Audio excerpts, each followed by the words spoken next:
Also, I might have had my microphone muted. Hello. What's good? I always do that.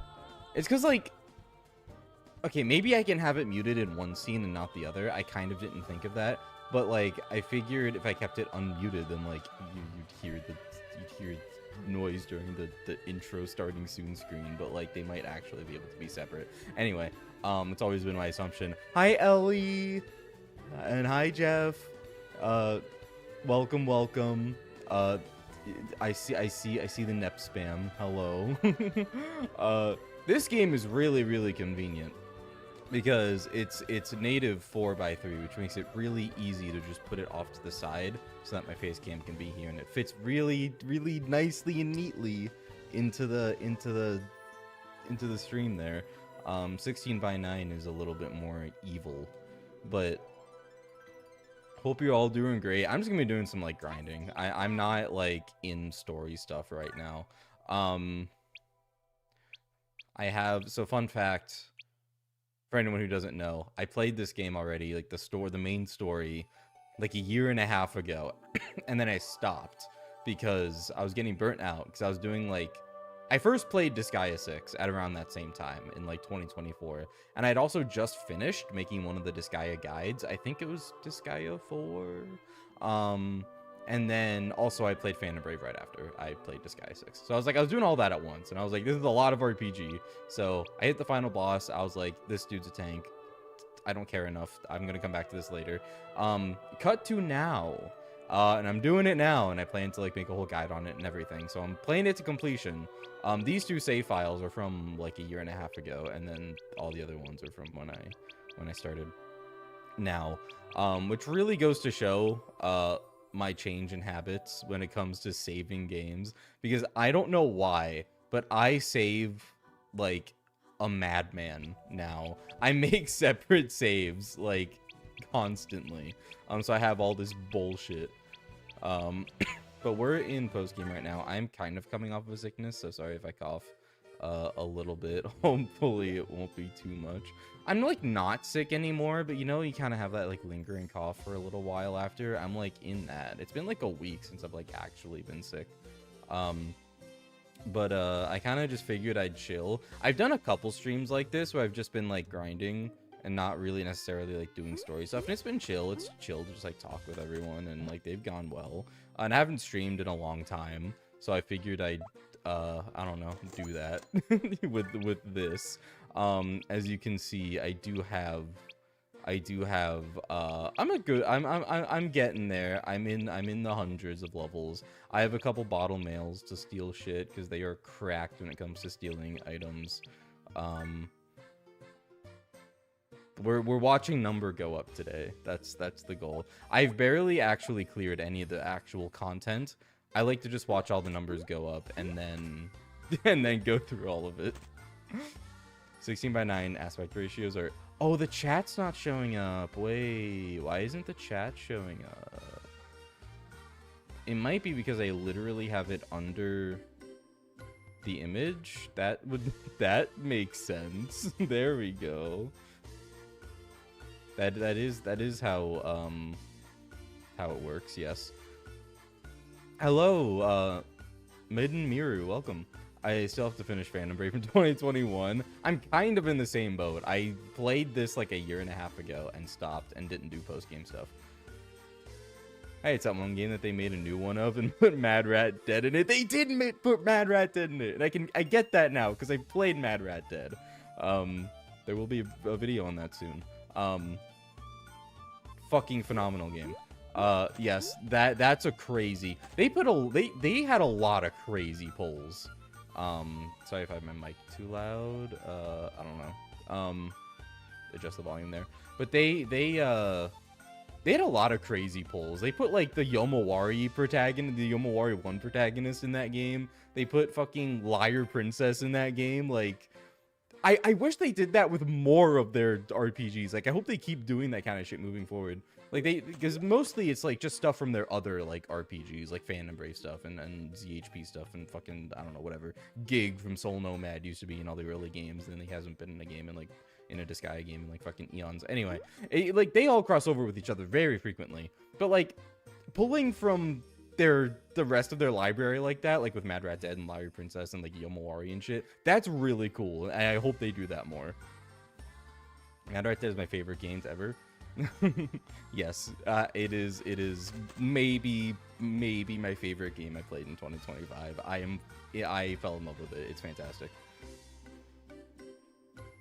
Yeah, I think everyone was really surprised when they announced a new Phantom Brave. Hello, Macavo. Hello. I see you there. Meg's playing Peak. I adore this game. It's great. I've been having a really good time with it so far. Post-game grind is pretty monotonous, but thank God, keep Gig out of anything. At least he doesn't say slurs in the crossovers, from what I've seen.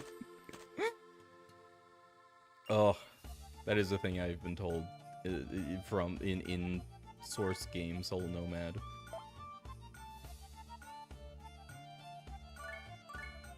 Alright, I think I really need to level up my Dungeon Monk because I'm not really getting high enough level dungeons anymore. So I think that's our first order of business here.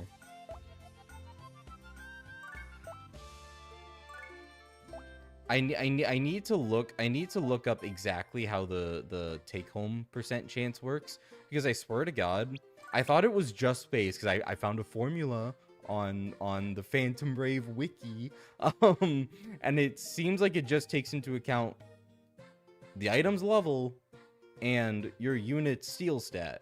But I've been in multiple dungeons that have like the same level items, and in one the bottle males can steal them 100%, and in the other they cannot.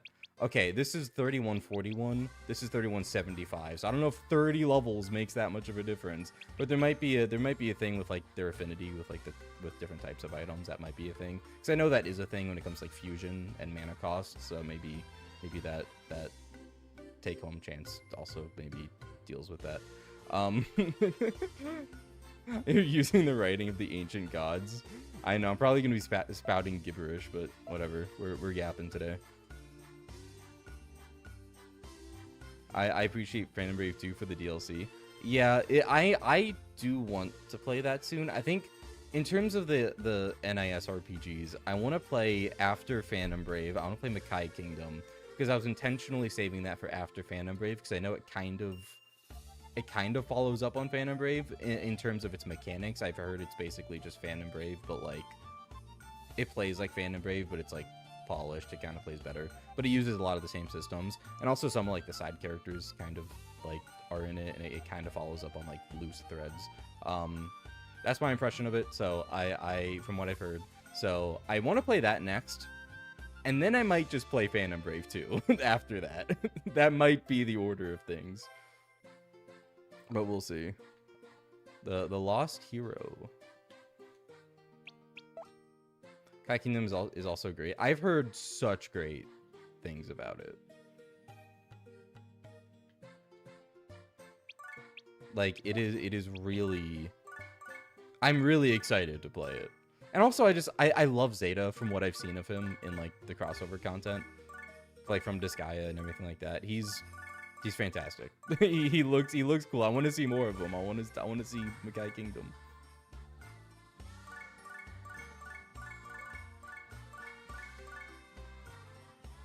Writing the ancient gods is reserved for 20-plus-year-old GameFAQs threads about raising grunties. This is true. Much of this knowledge is from the ancient texts of GameFAQs.com or NeoSeeker or mostly those two, or fandom, but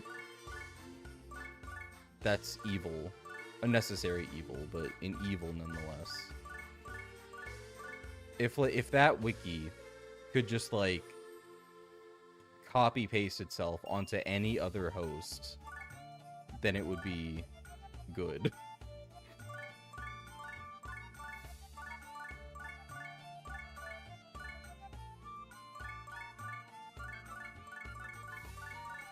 We're looking for a size small, number of enemies U dungeon. That's like the baseline, and then there's some other requirements that I want, like the level.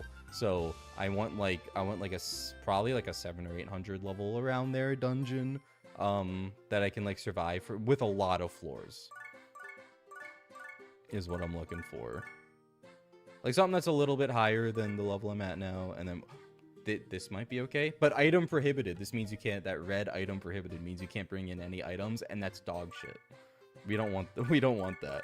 Half of this game is gacha rolling, is rolling for fucking random dungeons to get an optimal one. I have sat here for long stretches of time before. Excuse me. Doing this. I think I played the demo for the new Phantom Brave. And that might have been a mistake without playing the others first. The voice acting threw me off. Is it different? I mean, I imagine they had to replace a lot of the voices. Although me and Ellie were talking about it the other day. They did. So I do know they managed to keep Ash and Marone as voice actors, which is awesome.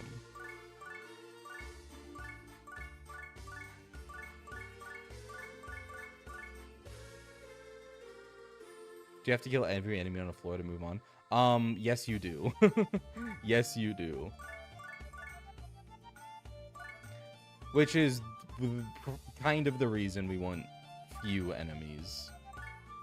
Because even just a standard amount of enemies can be a lot more enemies.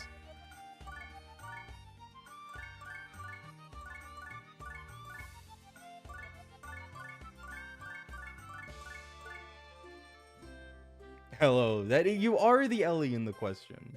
In question.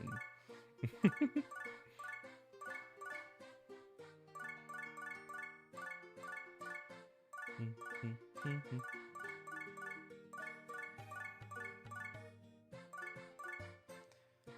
think the powerful elemental magic in Disgaea 2 uses images of some characters from Makai Kingdom. I'm not surprised. They have some crazy cameos and even just like new character art for the hell of it in those element animations like throughout the games.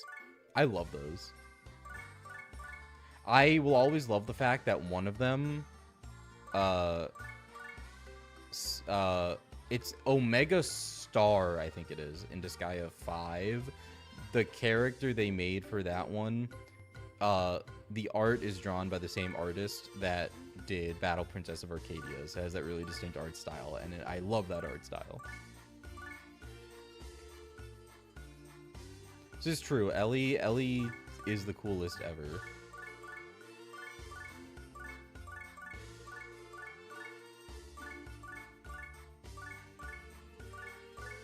I will fight anyone who says otherwise.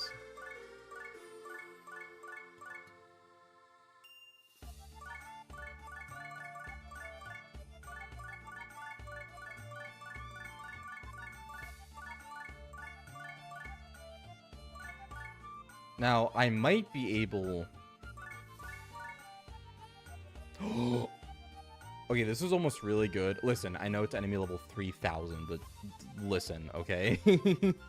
Could still probably do a good amount of floors. But number of enemies, many, is like an immediate deal breaker. Also, kind of item prohibited variable is a deal breaker, because that's like randomizes the items that you can or can't bring on each floor. So your attackers could just be like shit out of luck if their item is prohibited. Like all of your stats, basically, almost all of your stats just come from items.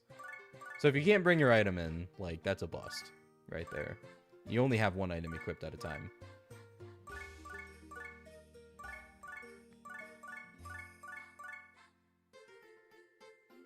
Hey yo. What's up, Poplar? Mag stream, haven't been to one in a bit. Yeah, also hello Reptar. We're getting a lot of new people here. A lot of new to the stream, I mean, a lot of people here. But yes, it has been a bit since I've streamed, so makes sense. I was just gonna say, I say this a lot. I know I say I want to stream more and I wanna do that, and then it never happens because busyness or like I'm prioritizing making my actual videos or whatever. My life has changed a lot recently. For one, I got a new job, which gives me more free time. So I might, like, actually be able to start streaming more if I decide that's the thing I want to do.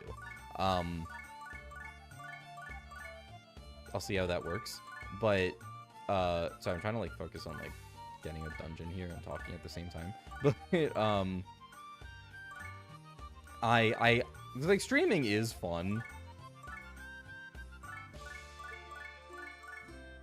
And I do have more free time now, so I could like stream occasionally and like just pick a game and play that game on stream. I never did that before because I also changed my upload schedule a little bit. Now I do a standard like every 3 weeks on Fridays. I upload a video. I used to do 2 weeks, and I don't know how I did that. I don't know why I did that. That was a lot. I did that for like a year, almost 2 years, because like a little like mid last year, like mid 2025, I decided yeah, that's a lot. I'm gonna like I usually gave myself an extra third week if I needed it for bigger projects like guides or like just games that took longer to play.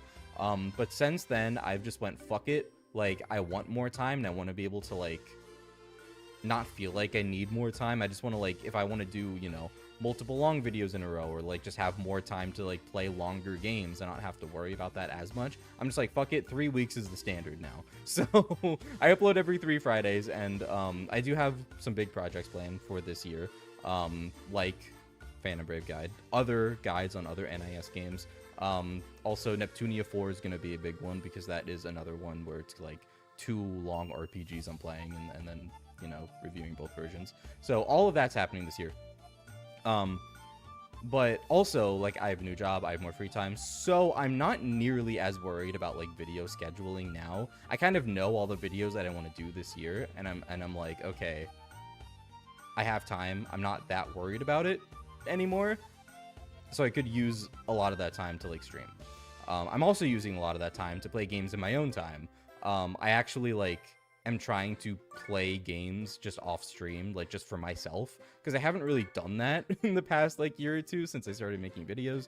The games that I make videos on are most of the games that I play, like period.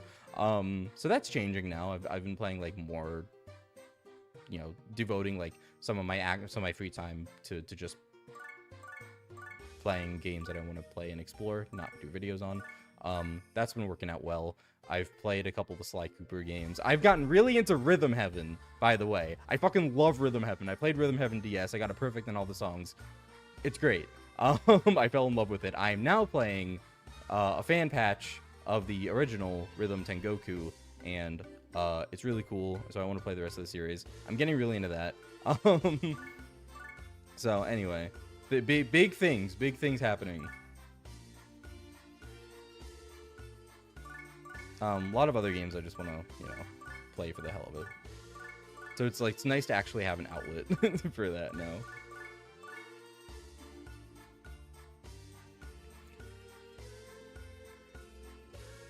D5 is the best. I'm playing it right now. Nice. I love how the powerful magic's in Disgaea, because they throw random characters in it, and it's so funny. Wow. Wait, sorry. I'm like, I was just yapping for like forever. I think I just reread like 2 messages I already read and responded to. So my brain's got to like change gears here. Miss seeing the live streams. Well, I hope I can do more soon. It would be fun. What I could do, I did have the thought of picking back up if I'm going to like pick a game and like do streams for it. I could pick back up the one that I didn't finish, which was Chroma Squad. I could do that. That might be fun. I'd have to relearn how the hell that game works, but that could be fun. What's a Persona 5 Royal Guide? Oh god. I like Persona 5 Royal, by the way, but that is a long-ass game.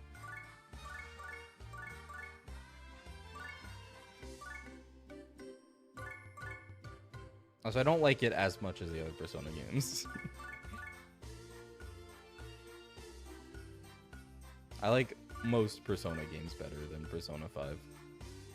Chroma Squad will be so much better now that you're officially Tokupill. That's so true. I am. Me and Ellie have been watching. We've been watching Toku, and I've been getting really into it because of that.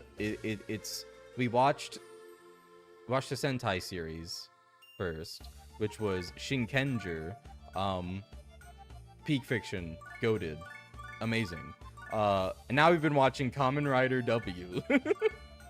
We finished the main show, and now we're doing like the sequel movies, and then there's still like the anime they made really recently, the sequel anime.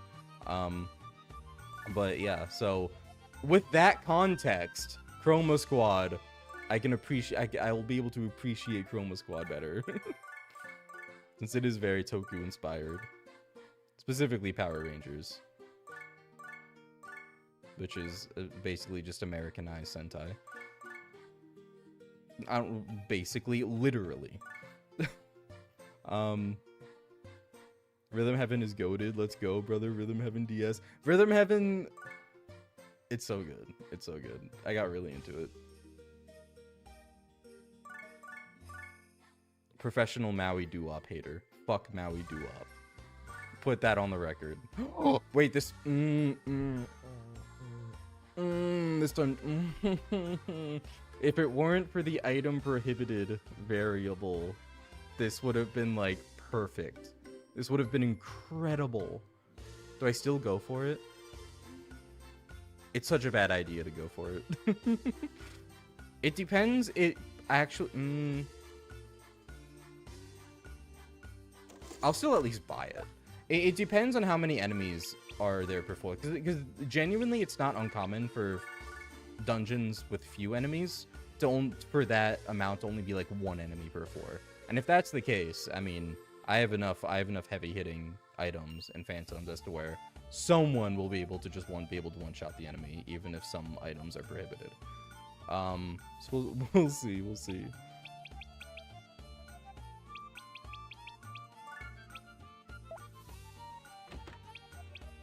So what we do here, so Phantom Brave is interesting. The mechanics here are wild. Everything, every item, every dungeon, every character comes with a title. That title modifies their stats. There are bad titles. There are like different ranks of titles. Each of them are like, you know, there are rank 0 titles to rank 7 titles. Rank 0 titles are actual dog shit. They're stat like demodifiers. They tank stats. However, you can put titles with this little titleist dude. You can get titles in a variety of ways. But once you have a title, you can use it to put it on to replace the title of anything you have with that title. That you have like in your title inventory or whatever the hell. If you put a title on a dungeon, every single enemy in that dungeon will have that title and therefore will be affected by that title. The failure title tanks stats by 80%. So if you throw a failure title onto a dungeon, the enemies will be a lot weaker, which means that you can fight enemies that are much higher level. The problem is that the failure title also makes you not give XP when you die. I had to say that from the enemy's perspective. That came out really weirdly. It makes you not gain enemies. It makes you not able to gain experience from the enemies you kill if they have a failure title. It puts experience to 0. But Phantoms still gain experience based on the level of the items they're confined to after every stage, after every floor. Those items will be of similar level to the level of the floor and the enemies. So they will still be getting good experience purely from the items they're confined to. And that is failure dungeon grinding in a nutshell.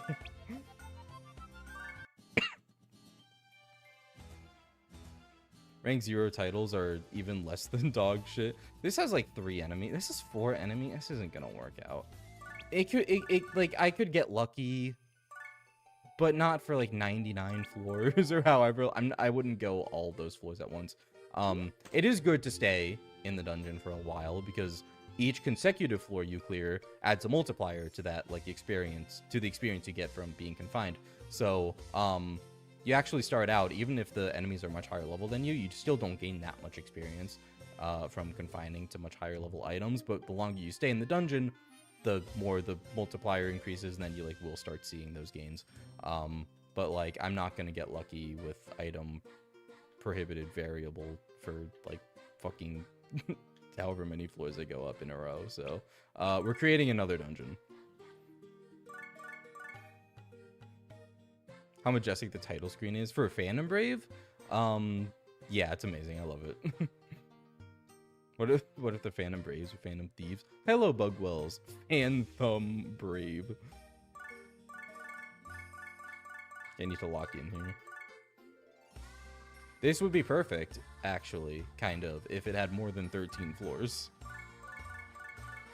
Such is the nature of random dungeons.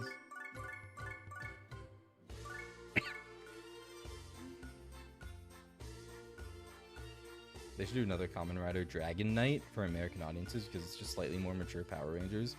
I've never heard of Kamen Rider Dragon Knight, but it sounds sick as hell.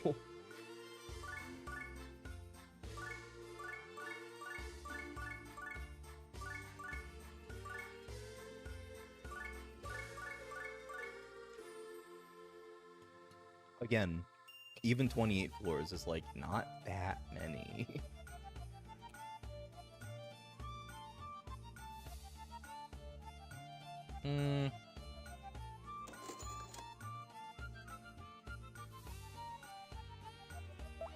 Hey Maxim, welcome. We'll try it. We'll go up it. It should still be good, honestly. Even a level 700 dungeon will scale pretty quickly, so like we'll go through it for the sake of not sitting here and rolling dungeons over and over for all of eternity. It'll get my dungeon monk a little higher, and then I can find better dungeons. Don't forget about getting the items themselves. You can get weapons with levels leagues ahead of where you should be able to get them that way. Yeah, you can. That's what I've been doing. So also using the failure title Infusion is ridiculously broken, which obviously like you're gonna know.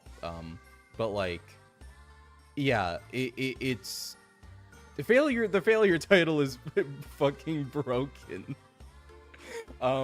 Yeah, so like with units with high steel stat bottle mails, you can get items. You can get like with my level 4 almost 500 bottle mails, I can get some item types that are like level like 3000.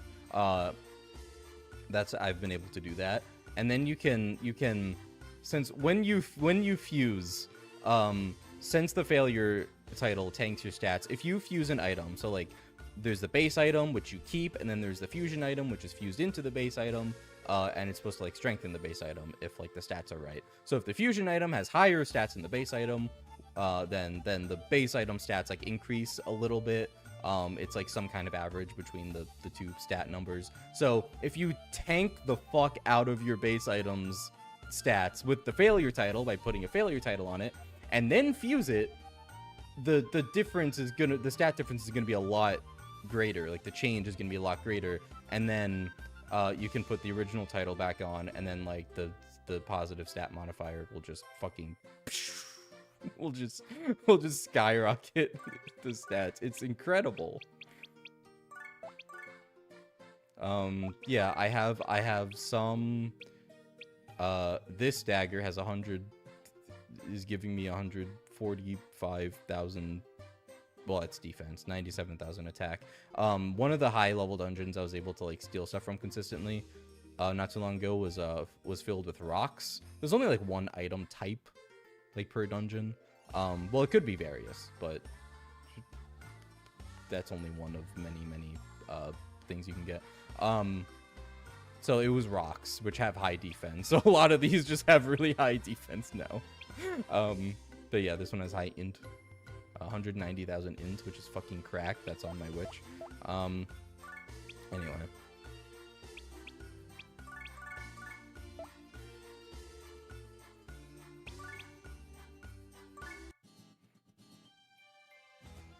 Even Morona, like, she's kind of lagging behind now. In the compared to my other item stats, which is crazy because she's still like these stats are still high. They looked really high when I initially got them, and then I used some other items, and then now they are not up to snuff. Wait, what am I doing?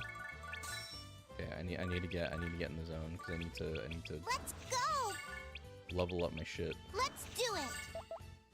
Bottle mails are now like essential to level up because the higher level they are, the higher level of items they can steal. And then I can just like. Let's go. All right.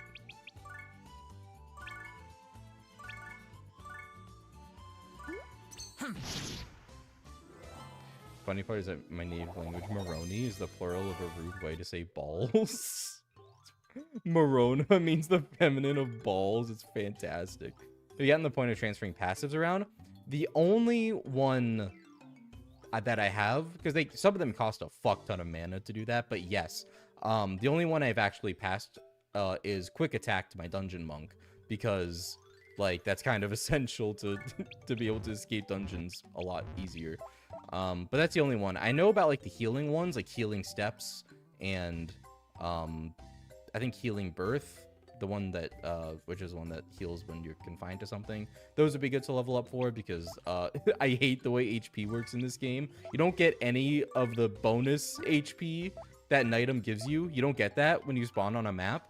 So like you still just have your like base HP, which is really dumb and annoying, especially for skills that scale off HP. There are a lot of skills that come from items that have high HP stats whose damage scales off of HP, but you can't really use them because like your HP doesn't fucking Let's do it. go up when your max HP does. Let's go. It's like you have to use those healing passives. Anyway, yeah. So I've looked around at that kind of thing. Let's go. Yeah.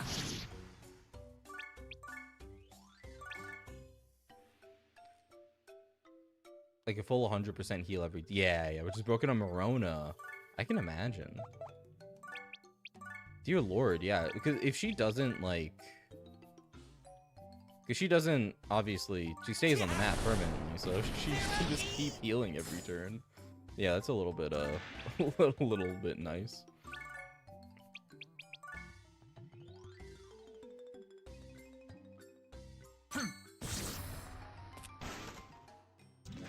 A first game syndrome, probably. Yeah, something like that. It's not too uncommon for NIS games, though, to, like, have these convoluted ways to, like, make use of things, like having to do all that, like make use of passive skills just to make use of like high HP stuff. Like kind of seems like an NIS thing to do, in all honesty. I wouldn't be surprised if that was intentional.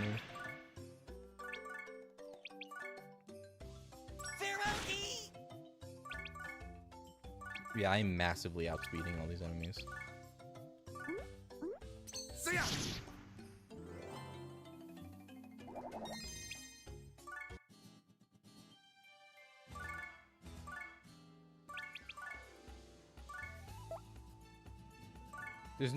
There aren't the number of items that can be on a map, like it's consistent within the dungeon, but like for each dungeon, like it can wildly vary. So some maps are like, some dungeons are kind of really bad to use for leveling, just purely based on like not having many items to confine to per floor, which can be annoying.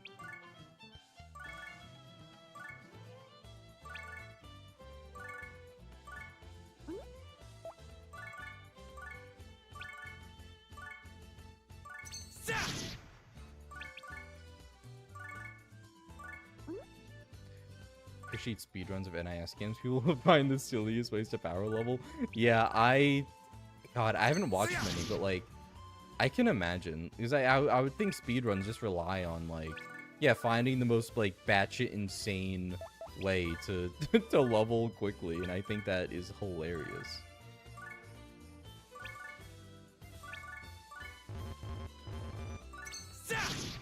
I guess you could learn like some really good tips from watching those.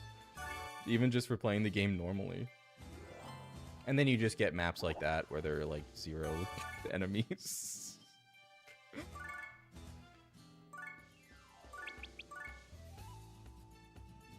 I think there are some Disguise games where that could happen. Let's go. Disgaea 6, that could happen. I'm pretty sure, at the very Let's do least. it. I feel like I remember it happening there. Let's do it. Dungeon Let's Monk. do Wait, it. wait, wait. I keep forgetting to prioritize my Dungeon Monk. I fucking love the soundtrack of this game. Confine.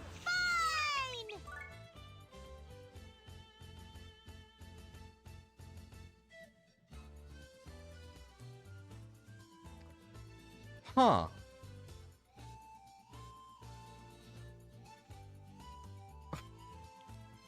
What do you know? I was not looking at my protections.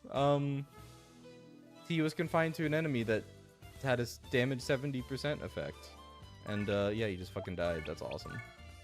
Morona can revive him. I just have to wait for her turn to roll around again. That's rough.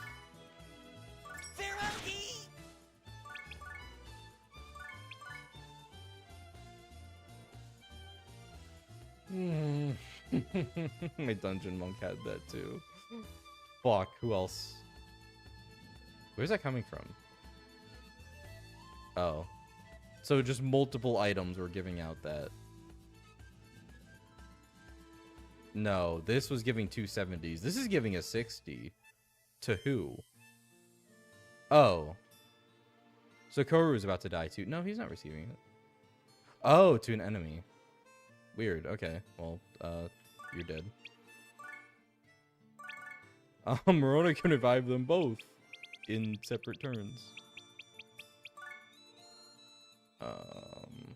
No, because then he's just gonna die again.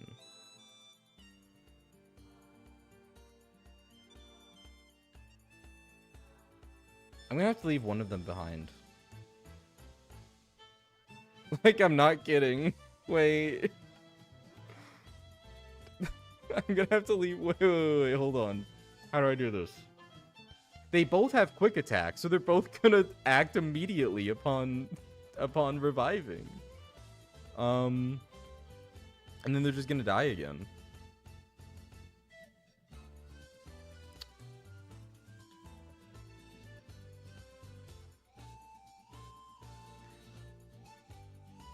Um, 9,000 HP. He might just heal above 70% actually. I think Morona has high enough stats to do that. Yeah. Okay, he's good. He's good. Oh, never mind. Because of his item, he now has 93,000. But he's not gonna move immediately. Interesting. Morona's going again before him. Okay. I can live with... No, she's not. What was I looking at?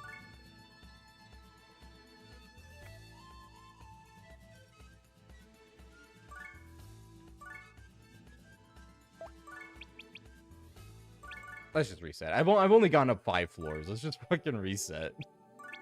At that point, Jesus Christ. I gotta look at my my protections, I guess. There's a speedrun for Phantom Brave where in chapter 2 there's a neutral enemy that levels up 10%. Yes, I remember that. So they just leave them alone until they make them like level 2000. Amazing. Yeah, but then they have to like be able to kill a level 2000 enemy. Do they have to like prepare a high level item or like a high stat item before that to do that? Let's go.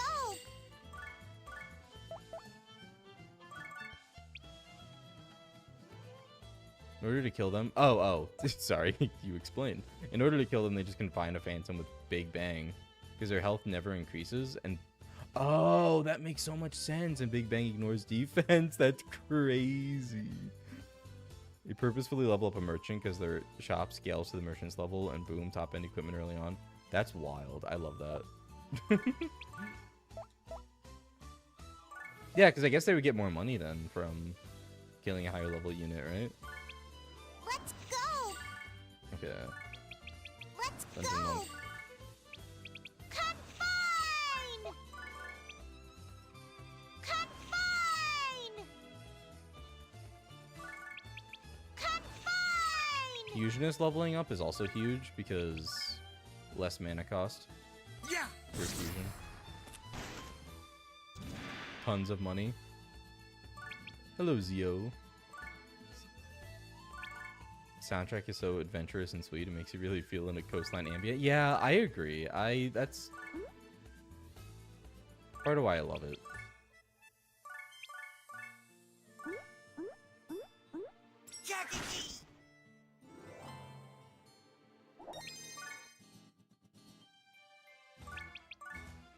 Confine. Let's do it. Confine. Let's go. Let's do it.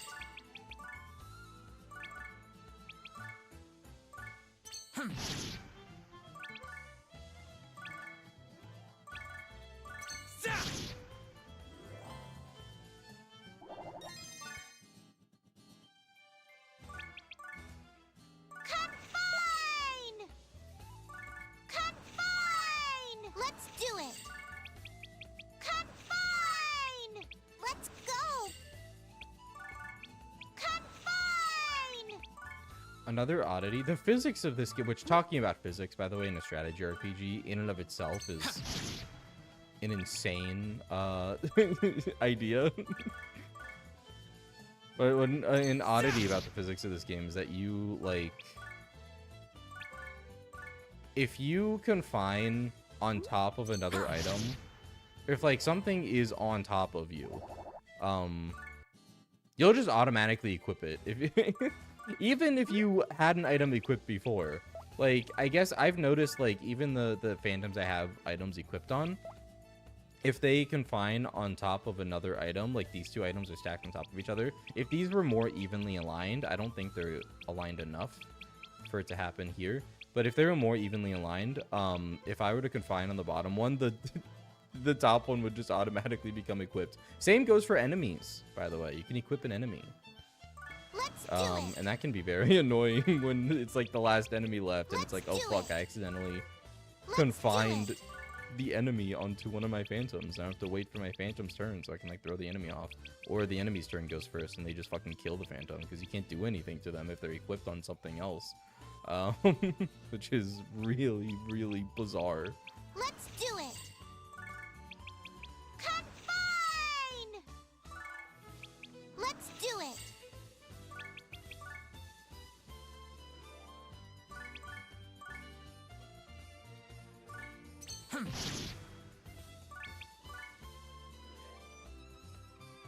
Doing a Nuzlocke of this game right now? Nice. How's that going? Good luck. I've tried that before and it's pretty hard. I can imagine. I remember really struggling when I very first played this game. Yeah. Like, I remember really struggling with it, just like as is, before I read about failures and shenanigans. Ice floor bouncy, watch a character jump and slide to the other side of the map and off the map. It will happen. You will very, very frequently just like throw yourself out of bounds. LOL, Lamau. Because fuck you. Thankfully, you won't actually die if you throw yourself. If you going out of bounds is not the result of an enemy, you will not actually die, which is a godsend. But it will lock in all the movement you used before then, and you won't be able to cancel the movement you used before you went out of bounds. Let's go. And yes, floors can be slippery or Let's bouncy. go. It is annoying, but it's also kind of cheese because you can move very far distances without actually moving much or like using much of your actual movement stat, which is really funny. You can just like inch forward and the slippery floor physics will just shoot you further. This game is insane. Like, this is a ridiculous strategy RPG. I love it.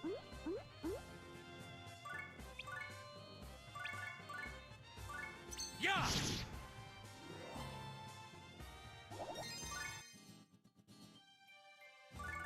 I'm very worried. Did they... How much of that did they keep for the Lost Hero? Like, do they polish it in terms of, like, making it less, janky in all of its, like, physics oddities, if that makes any sense? Like, did they, like, make it more, like, I don't know, standardized? Because, like, I think it's kind of a shame if they do. Because, like, I would expect them to do that, but I don't know. Let's do I think it's a damn shame. I hope they kept all those kinds of shenanigans. But I have not actually played or like seen much gameplay of the game. Yeah.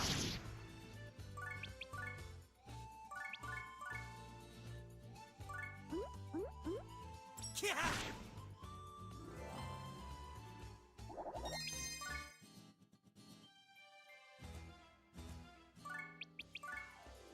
I feel like I'm at the point where I might just... Let's do it. I'm only on floor 7. Let's do it. I was gonna say I might Let's just do it. need more Let's like go. just higher levels, level enemies to your items Let's go. to be effective. Let's do it. But I can only get that if I level up my dungeon monk more. They do standardize some things, but not everything. That makes sense. There's a reason Phantom Brave's unironically my all-time favorite NIS game, tied with Mad Rat Dead. Nice. I can definitely see why. I mean, like, I love... Are you shitting me? Are you, like... Are you, are you for real right now? This has, like, never happened ever. But I guess this dungeon just happens to have a lot of damage protections. Yeah, he's the only one it looks like. And also, I can kill the unit sending it.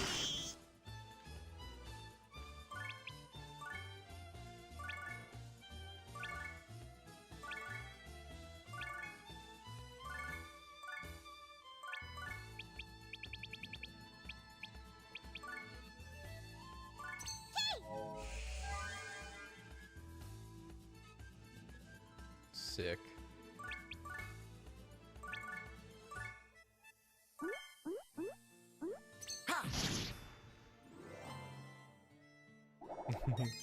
Phantom Brave fans when they see rocks and trees can fine. You hear that voice line 24/7. You hear that all the time. Let's go. Let's do it. Let's go. Let's go. Confine. Yes and no. It addressed some really broken things, but it has its own broken aspects as well. Okay, that's cool. As new jank, love to see it. It's a bit of a contentious point that can be hit or miss depending on what you're looking for. All right, interesting.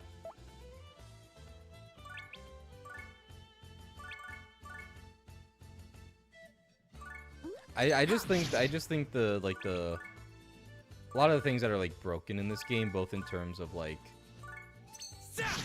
janky physics and number go up mechanics, it's just like ridiculous in a really charming and like enjoyable way. So if there's more of that kind of thing, I'm all for it. That's damage 20%. Fuck you. You're not getting me with that again. Let's do it. You're sending it. That's fine. Let's go.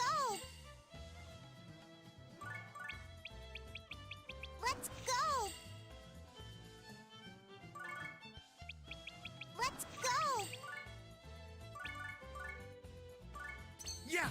Speed is no longer tied to a weapon. Really? It's mostly static to the unit with very few ways to actually increase it. Ah, that's unfortunate. That... Is it still... So I'd imagine the game is still, like... Your turn order is still based on speed, I'd imagine, right? Like, it's not like Disgaea, where it's like enemy team goes, your team goes. Holy shit, this is a lot of enemies. Like, I'd imagine that kind of tanks a lot of units' viabilities. Like, makes it not as, Let's do it. customizable. Let's go. Let's do it. Confine. Let's do it. Let's do it. Confine.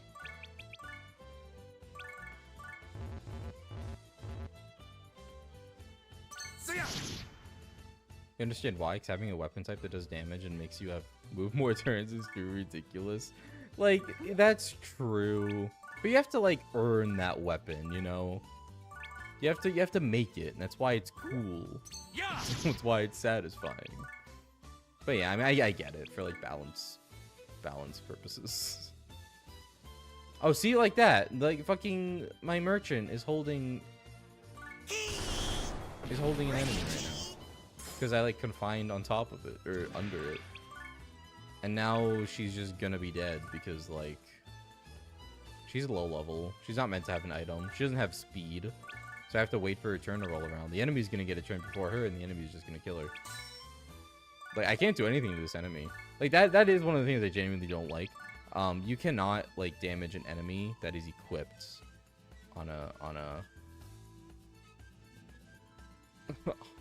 a unit. Like, there's no way to like change to your target or anything. Which is really rough.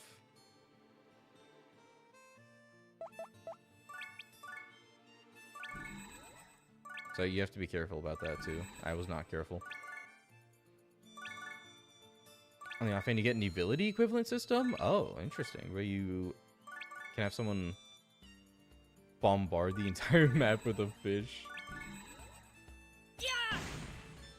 Amazing. I didn't even kill her. So I have to waste more turn. Okay, now she can throw them off. There we go. That's Don't undo that. Thank you.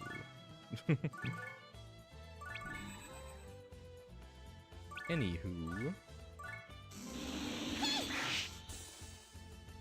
Considering I've been playing the PSP version, can I tell you how many times I've heard the "Let's do it" line? Does the PSP version just have that more often? Let's go. Confine. Let's go. Let's go. Let's do it. Let's go. Confine. Oh, I did it again. I did it again with the same damn unit. How? How does that even happen? Yeah. It didn't really look like that enemy was like that close to her, but like depth perception, I guess, is a bitch.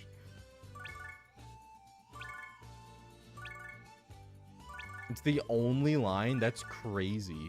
She doesn't even say like confine or anything like that.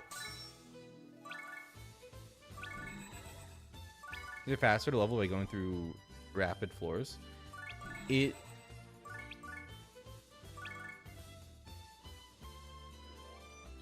know, that's an interesting question. If you can outspeed the enemies, well, you'd have to outdamage them too. I believe so. I mean, the thing I'm doing right now is taking advantage of like failure items, which is making all the enemy, applying a title to the dungeon, which like makes all the enemy stats a lot lower, so that oh shit, I didn't realize there's another enemy left. So that you can take on much higher level dungeons and get the experience from confining phantoms to the high level items that are in it. because with that title, you don't actually get experience from killing enemies, but it all comes from the confined experience you get from the items. So that's what Let's this do it. is. I Let's mean, do it. I don't know, like, because you can't really take on, normally you can't take on enemies like without that title applied, like with a normal title with like full stats. You can't take on those enemies normally unless you've like spent the time to make like really high stat items, in which case like maybe it would be faster to like kill the enemies, but Let's do it. like normally, I guess. Confine! Let's do it.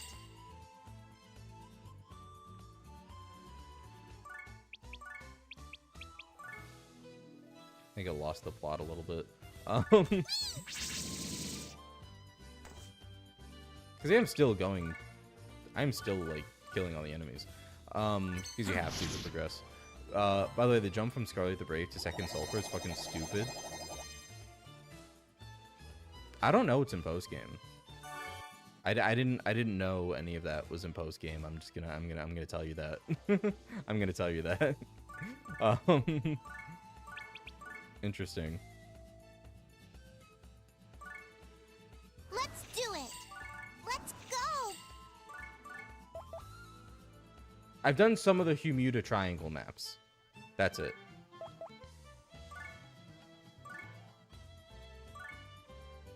Let's go. That's fine.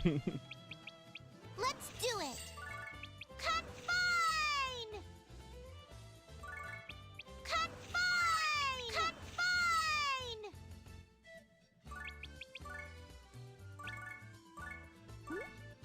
I do know some of it because I've gotten spoiled from like some from looking at achievements and some from like reading stuff online. But yeah, no. I would prefer to not be spoiled on it if I can help it on like on other stuff. Ready? Catch!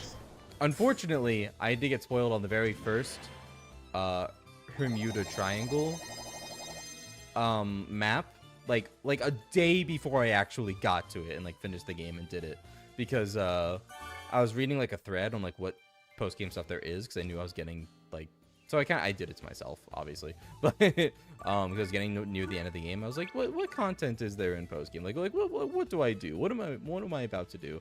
And I did see if someone like talking in the thread that did specify what that first Bermuda Triangle map was, and I was kind of mad because like it's from one of my favorite NIS games, and it would have been like really cool to see that for myself, because I was not I would have not expected that character to show up.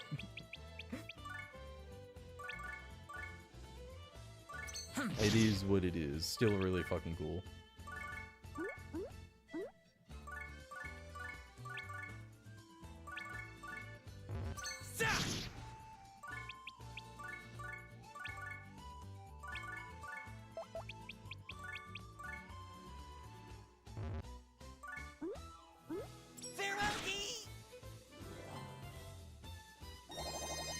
I've done like the first stamp rally map. Like that's it.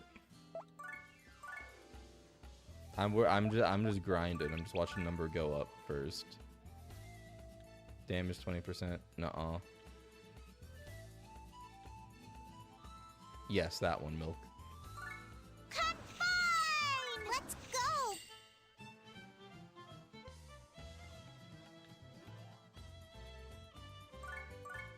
Let's go! Let's go! Let's do it! Let's go! I adore ZHP to bits. Yeah!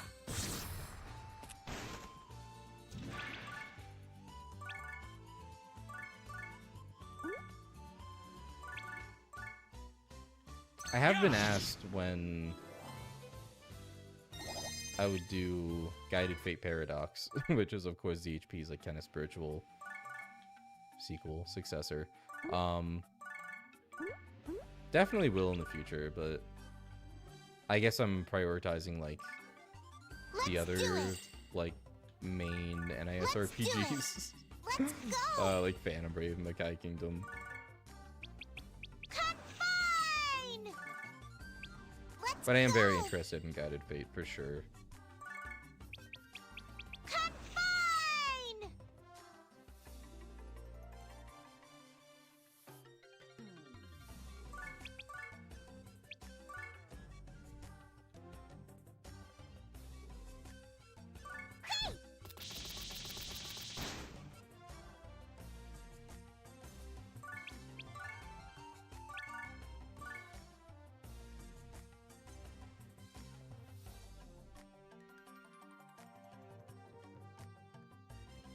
Dog, are you serious? I can't get I can't get both of these enemies. It's like right there. The AoE ranges in some of these skills, especially Berserker, is insane. Cause like there's no way this isn't touching them. But it's not registering as hitting him.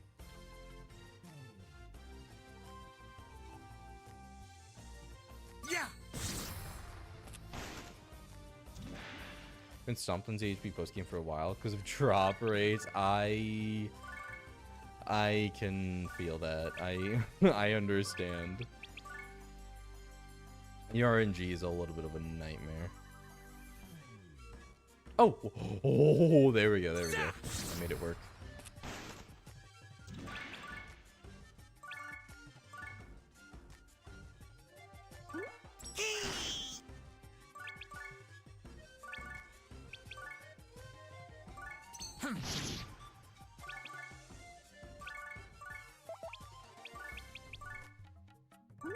Yeah.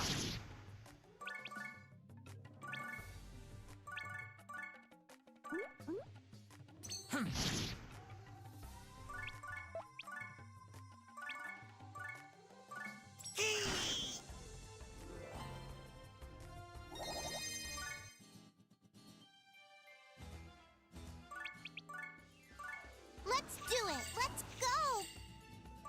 Let's go. Let's do it. Let's go.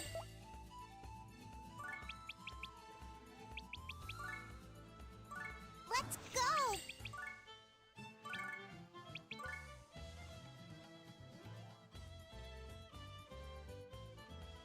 Ha.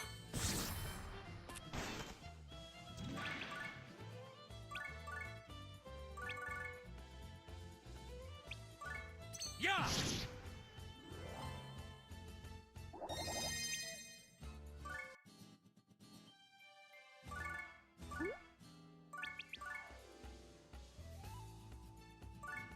Let's go.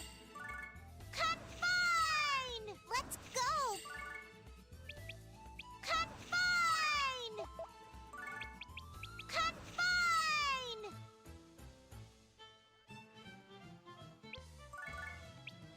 Let's do it.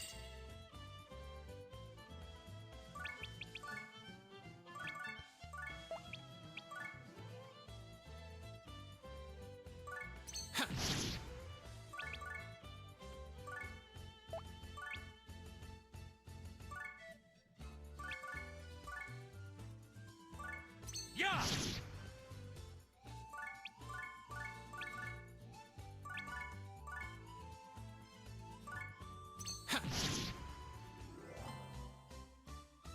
Have I gotten to a floor that had no enemies on it and just auto cleared as soon as it started? Yes, that has happened quite a few times. It's very funny. Only once? I've had it happen like I don't know, maybe like 10 times like collectively. It's not that uncommon for me at least. I don't know if I've gotten like fucking insane dog shit luck, but Let's go. Let's go. but yeah, that's definitely a thing. It happened in the stream earlier. Let's do it. Let's do it. Let's do it. kind of went all in with bottle mails after a while with speed items. Bottle mails are just ridiculous when it comes to stealing. Or do you mean like like as attackers? I mean, giving them high speed. The higher they are, the vastly higher items I can steal with failure. Oh yeah, yeah. Yeah, that is what I've been using them for. Just make sure they have XP riser maxed. That's a very good idea. I've been meaning to look into that because I know that skill exists, and I have not put that on anyone. That would be a really good thing to look into, actually. You know, after this dungeon, I'm gonna look into that. See how much mana that's gonna cost and everything like that. Because yeah, that would be very, very nice.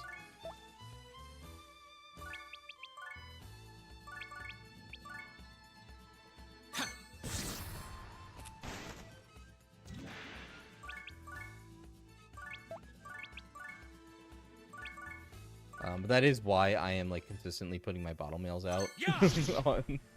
Like they're like #1 priority anytime I'm leveling, and then I have my like attackers, and then I have like, you know, other various facilities and units that I want to level. Let's do it. Let's go. Let's go. Let's do it. Let's go. Let's do it. Damage 50%. Oh, she doesn't have much speed though. I only have her out here because I want to level her, so she's not gonna die. She's not gonna get a turn.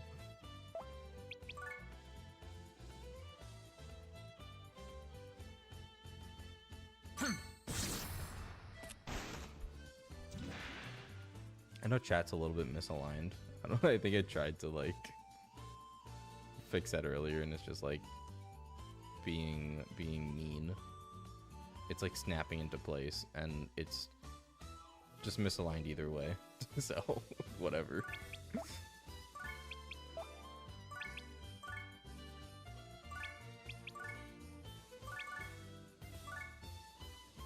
Yeah. No, enemies floor thing is an actual event that can happen. Yeah, yeah. This is true. This is facts. This has been fact checked by real Phantom Isle patriots.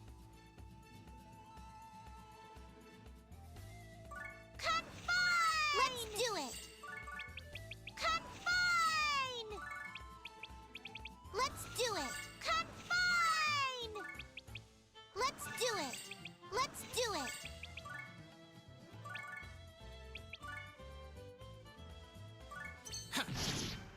Opinions on the story? I love the story. The story is so... It's so... It's heartwarming. It's a lot more... It takes itself a lot more seriously than, like... I really just have Disgaea to go off of, and ZHP, but ZHP is, like, the most unserious shit you could ever experience. But no, I... In terms of the NIS RPGs, but, like, it's really... It takes itself a lot more seriously, and I really like it because it's like not in a bad way. It's like it's just a really good story, and it knows it's a good story. It knows what it's trying to do, what kind of emotions it's trying to evoke, Let's do and it. it's damn good at evoking them. I really Let's like do just how it. like sweet it is. It's really sweet. Let's I go. love Marona and Ash as characters, especially Marona. She gets a lot Let's do more it. like character growth and stuff, obviously. Yeah, I don't know. I really like the story. It's really nice. And I wish they did that more, because like Disgaea is not really like that. And I feel like that's definitely been to its detriment with its more recent games. Because like they were better early on about balancing the goofiness with the seriousness, Yeah. especially with Disgaea 1, also with Disgaea 2. And they just like don't do that anymore, and Phantom Brave like really does. It like really proves that they got that dog in them, that they can do that really fucking well.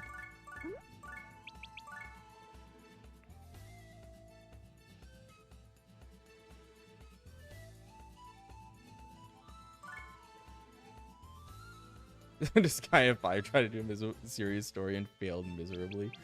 This Let's is do it. true. This is true. Unfortunately. Let's go. But Disgaea 5 is no Phantom Brave. Let's do it. Confine. Confine. Let's do it. The story of Phantom Brave can be summarized in two parts: pre-Castile and post-Castile. Yeah, pretty much.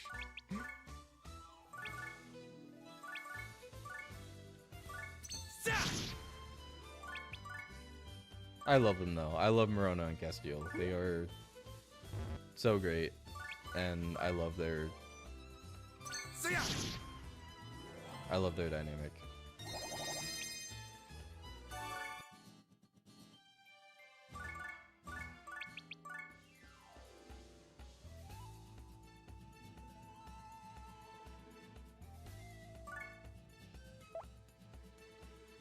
Let's go.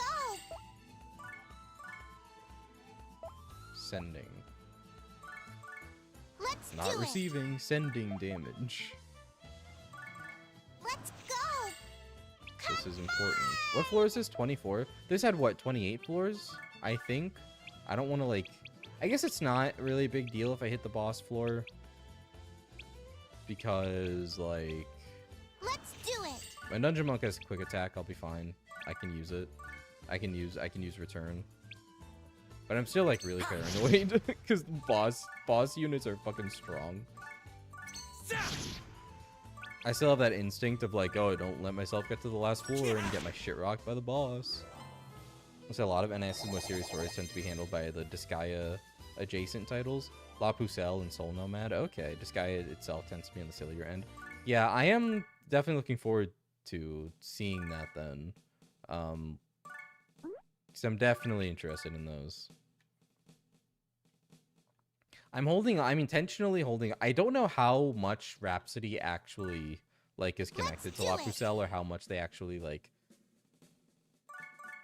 how important they actually are, or how much, like, La Pucelle carries from Rhapsody. But I do know that it came out, like, right after the first few Rhapsodies, and it's, like, one of their really early RPGs. So I am kind of intentionally holding off on La Pucelle until I do the Rhapsody games. Let's go. So that will be a thing that happens. Let's go. When I pick back up Rhapsody, I'm gonna do those games, and then I'm gonna do La Pucelle. That's my game plan Let's go. for when I get there. Confine.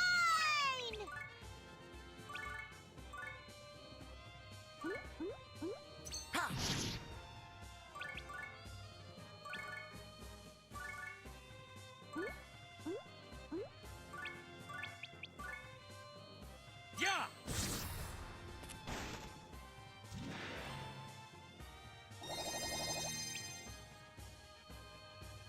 Sky Stories have fell off ever since, I want to say 3, but I haven't played it yet. This is true. Port your fucking games.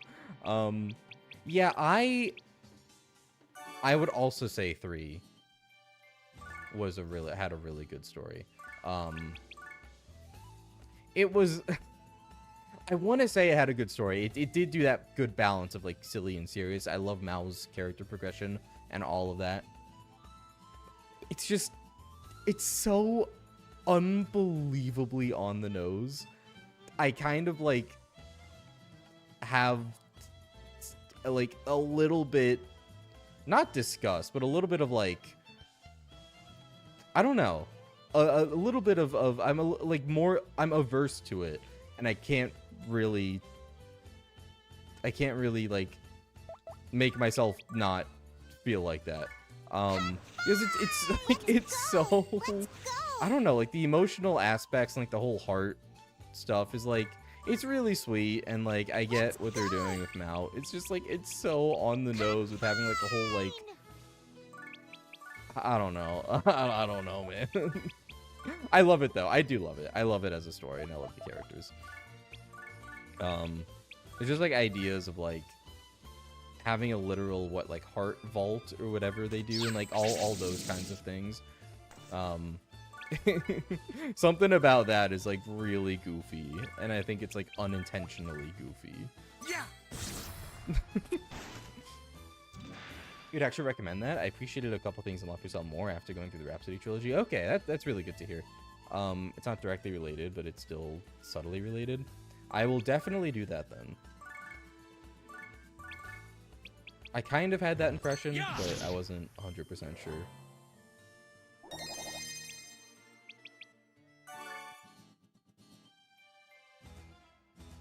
This is floor, what, 27? I mean, at this rate, I think I could. Oh, the boss is going to be like level like 4,000 though. I'm just going to get off here. I say get off here like it's a fucking elevator. That's fine, whatever. What protection is this? Nothing. Let's do it. Alright, we're balling, we're balling.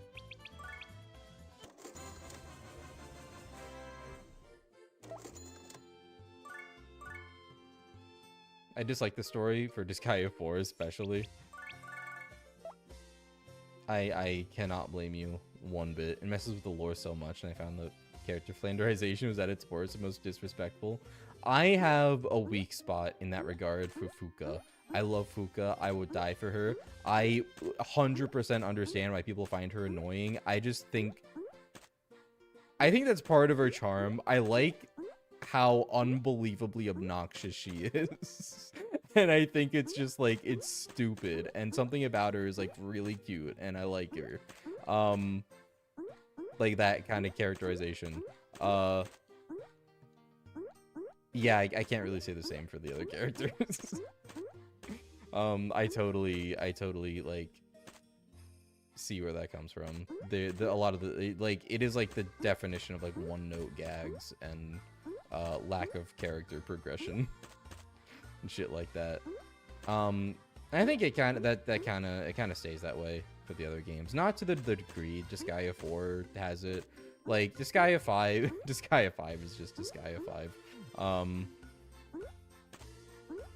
It did in fact try to do a serious story and it didn't really work. Disgaea 6, I didn't particularly enjoy the story of Disgaea 6 that much. I've heard the opposite opinion from a lot of people. I don't know. I just wasn't too into it. Disgaea 7 though, I will say actually, the story of Disgaea 7 was pretty damn good.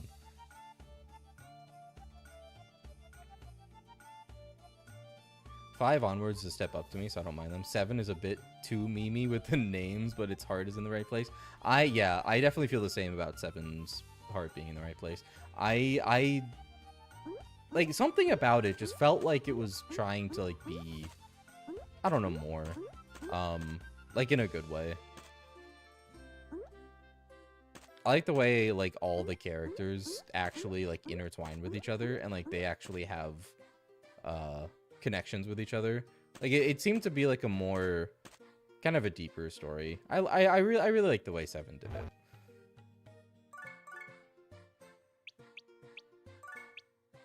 If they toned down that dream shit, I like Fuka a lot more.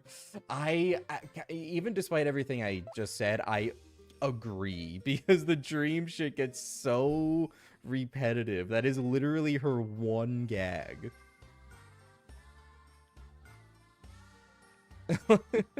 It's like everything she says. It's because I'm in a dream. It's my dream. I can do what I want. Plankton clip. All right, I get it. Okay, what do I want to do now? I said I was gonna look into what level is my dungeon monk? 453. What dungeon are you giving me, sir? What are your wares for today? I think I do see a little bit of a higher volume of like dungeons in the thousands, which is nice. I do want to look into those like passive skills, just as a little test here. Like if say I want like a bottle mail or even Ash to have XP riser.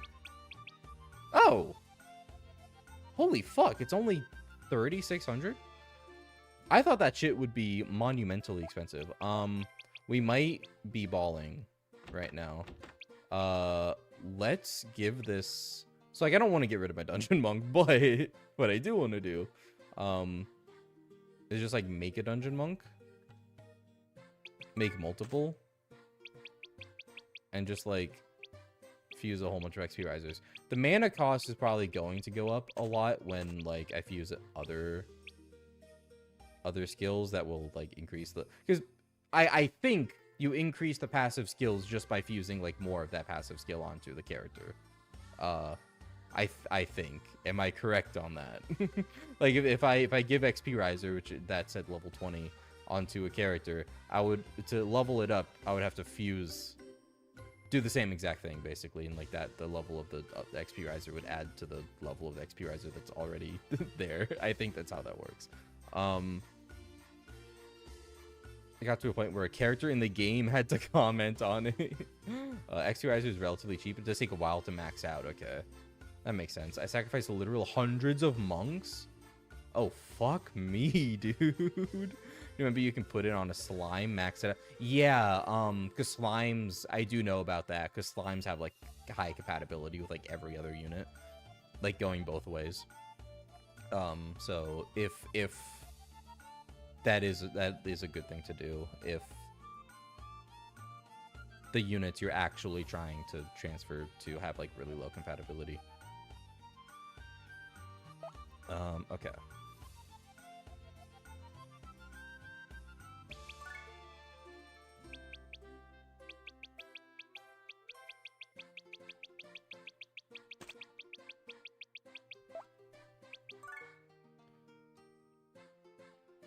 Oh, to max out on all your characters. Oh, that makes sense.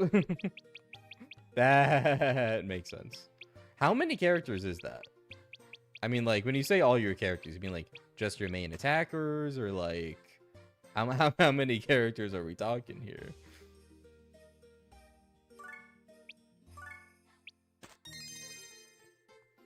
Hello, Mr. Clyde.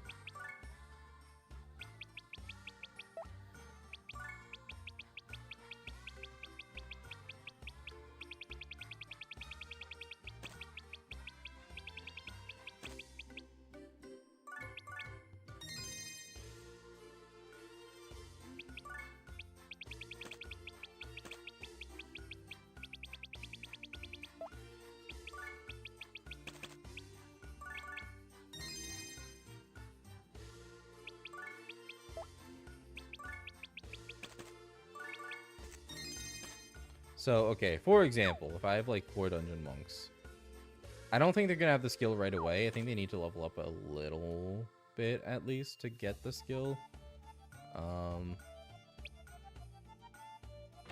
Like, if I did this, like... Oh, there is XP... Oh, wait, never mind. There is XP riser. Some skills, I think, it only appear, like, at level 20 or something like that, like, unit level. This one's default. Cool. 22 monks to max out. Sick. Ash Morona Merchant Dungeon Monk title is 4 bottle mails, 2 to 3 extra attackers. Okay, that's still not, like... For you to have sacrificed that many monks... I guess that's fair. I was gonna say, it still doesn't sound like that many units. Like, it still sounds like it takes a lot of monks.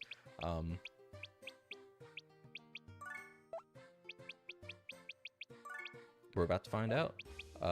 Okay, so say I want it on, like... Yeah, fuck it, bottle mails. So I should have some items, actually, from my expedition. Do I have any combo items? I do. Oh, I have a lot, actually. That's good, to just, like, for mana fodder for now. To be able to fuse all this. Alright, Karen, McCoy, XP Riser.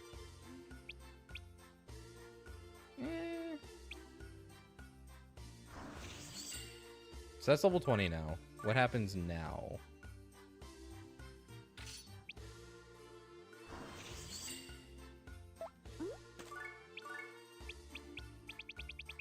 I fused a level 20 with a level 20. It's level 28. Okay, so it's not a linear addition. It's like a slight addition. That's fine. Can I literally just keep doing this? I thought the price would increase. Maybe it's because my fusionist is high level. Maybe it's supposed to increase and it's not because I have a good fusionist, and maybe it will increase later when it gets like the level of the skill actually gets high, really high. But okay, we're chilling for now.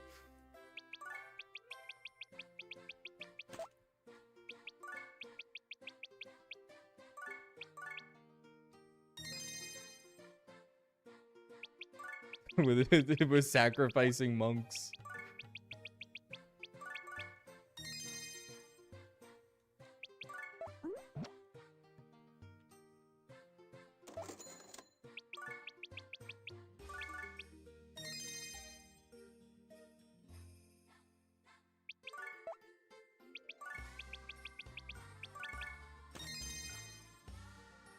Mm-hmm.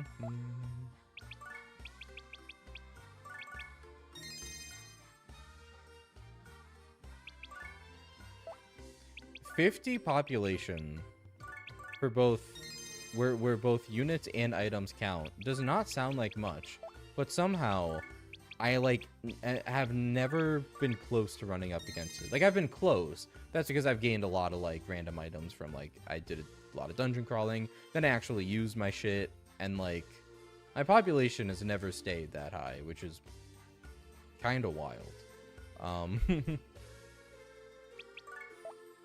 That's nice. I guess because you're supposed to use all your items and like fuse them together and shit like that.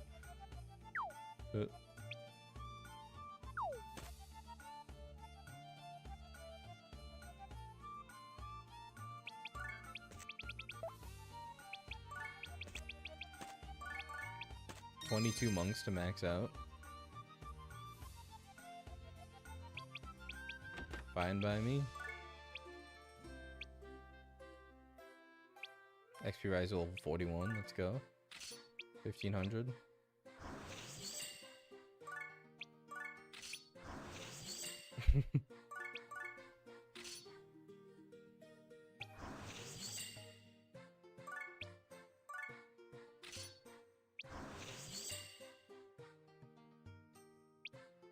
$59. Oh god, okay. I can already tell how much slower the levels are going up.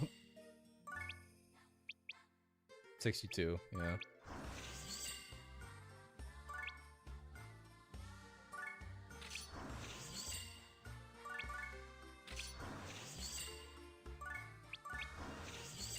What did I just do? What did I just do?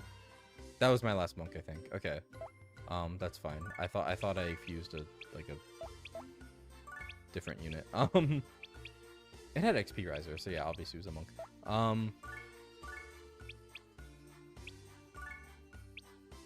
69. Yeah, that's going up slow.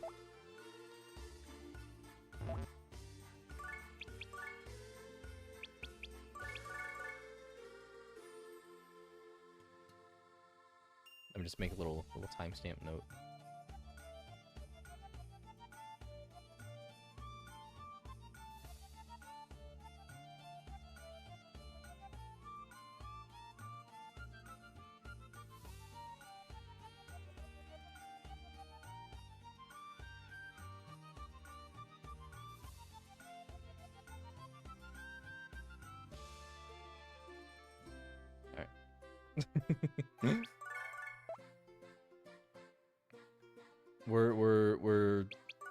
We're monk maxing right now.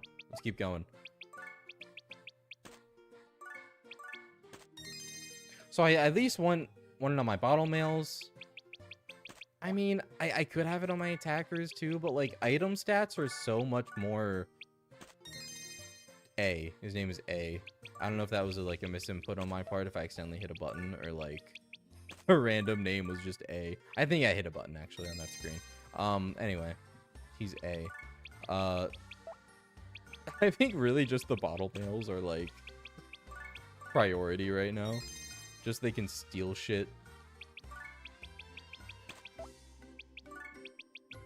I do wonder, who has healing? Who has how much is this gonna cost? Hold on. I think it's the soldier that has, like, if I wanted this on, like, I don't know, Morona. I think it's the soldier who has healing steps. 6,000, that's really not bad either. That's really not bad. Okay. Starts at level 10, so it's probably gonna level a lot slower than XP Riser, that are, like, each level 20. But that's a thing that I can do. For sure.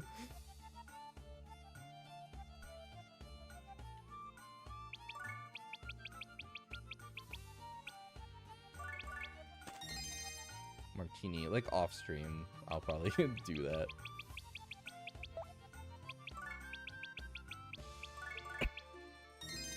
Excuse me, sorry.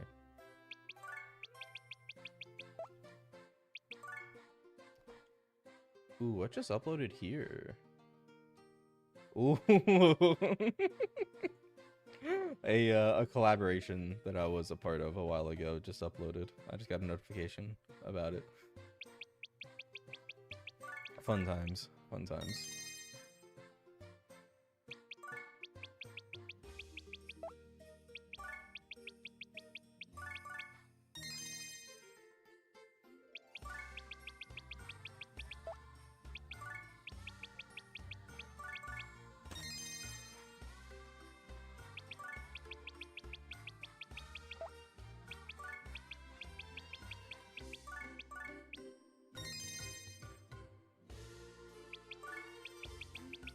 I guess we can just go till we max out our population.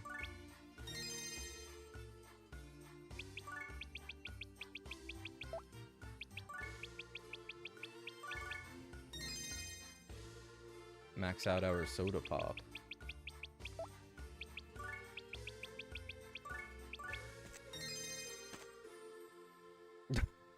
It's getting so crowded. They're spawning on top of each other. Look at all these monks. They're they're multiplying. Get rid of you.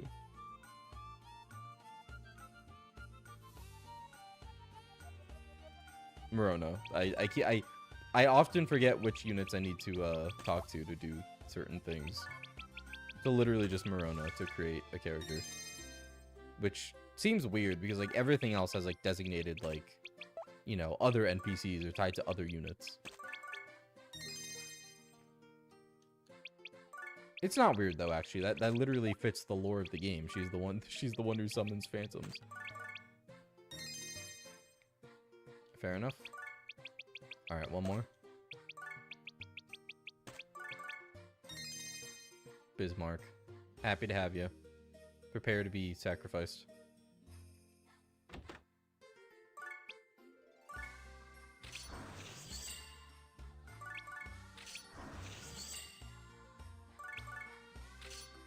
Ah, shit, I'm out of XP. Or I'm out of mana. Not to worry.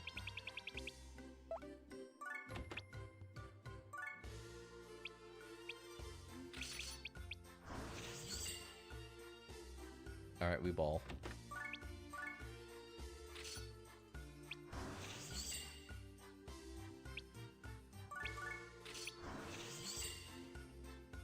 Just return. Why are we sacrificing bald men? Because they have the XP riser passive, which makes you makes the experience you get increases the experience you get. It's by 1% per level of the skill, up to skills cap out at level 100. So level 100 XP riser on a unit, it's a passive that you can transfer between units. Level 100 XP riser on a unit will give them basically double experience, which includes the experience you get from confining to items. So it still works really well in failure dungeons. And this is why we are sacrificing bald men. They have XP riser, and it is surprisingly cheap. I could have done this a long time ago, and I just didn't. So we're putting it on at least our bottle mails, because the higher the bottle mails are, the higher level the bottle mails are, the massively the higher level of items we can steal. So I'm maxing them out on my bottle mails right now. We are sacrificing many Many bald men. Many bald men were hurt in the making of this production. Is this... Oh, I guess it's level 99? Is that the cap? Or is it just... Does it just happen to, like, not have any experience? No, it's level 99. Okay. On to the next bottle mail.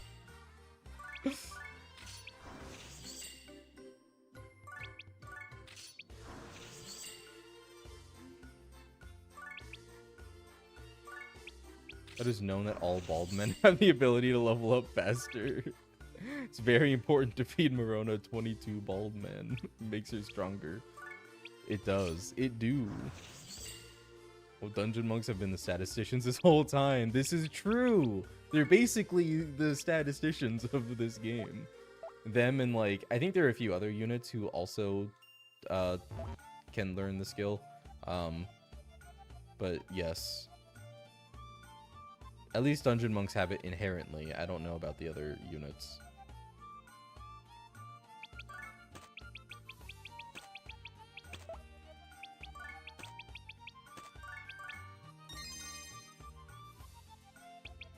We're monk maxing.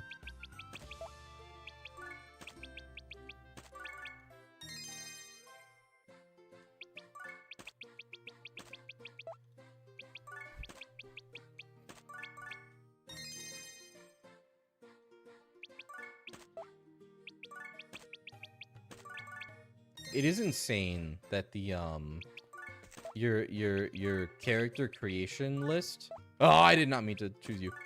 Your character creation list changes every time you hit create. It like cycles between two different sets from what I have observed so far, which is wild. I imagine those sets will diverge more and more as I unlock more units, because I actually don't have all of them unlocked.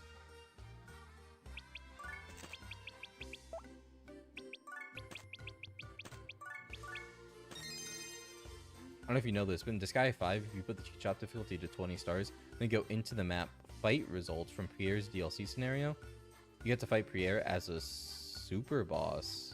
Max stats, crazy ass abilities and all. Really? Wait, so like her abilities change too? That's cool. I didn't know that. They like make that an actual like mechanic. Or like a feature, I guess.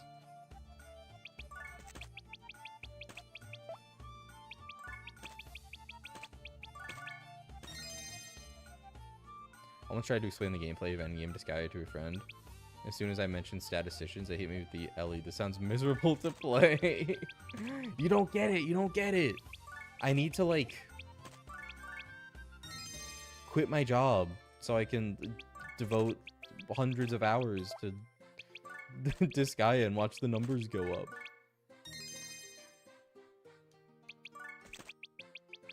Okay. I see your point. Those are all valid. Those are all very well thought out arguments. Counter, number go burr.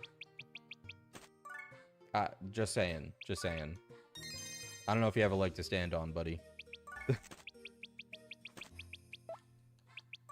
No, I genuinely do like the complexity of these games. Like, it's very satisfying. I usually, my experience most of the time with these games is before I can progress into post-game, like, I clear the main story, and then I fall into, like, a valley of despair, because I have no fucking idea what to do. Grinding normally, quote-unquote, is gonna take forever. Like, don't want to do that.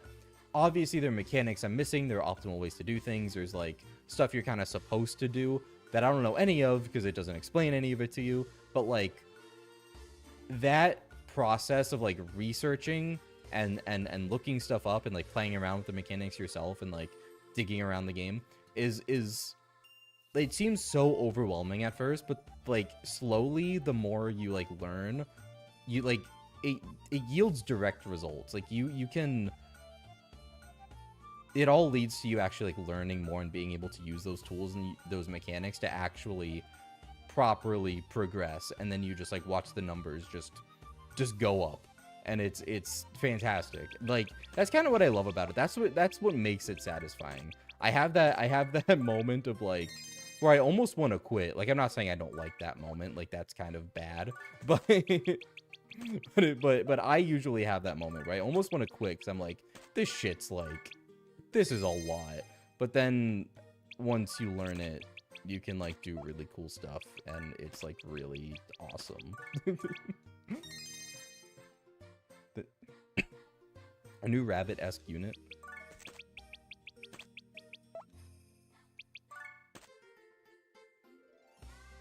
Forget how much mana is it to transfer the immediate action passive? Oh, it's a lot. It's 350,000. I think, well, compatibility makes a difference. Transferring it to a slime. I did not do that because it still costs a fuck ton. I tried, so that was like the first one, the first passive that I transferred. It costs a lot. It is, what was I trying to say? I kept trying to level up my fusionist. The cost would not go down. The units I was trying to transfer to and from had a compatibility of like B, and it costed 350,000. So I was like, okay, I'll try the slime thing. It costed 100,000 transferred to the slime. So I transferred it to the slime. Then when I tried to transfer it to from the slime to the dungeon monk, it still costed 350,000. So I was like, okay, well, fuck. It just costs more doing it that way. So I like reset and just tanked the 350,000 cost. But yeah, that's about how much it costs. It's a lot.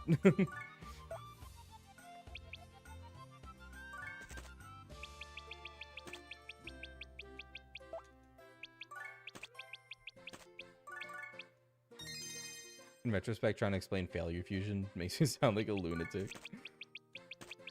I feel that way with trying to explain any of these games, like post-game deeper mechanics.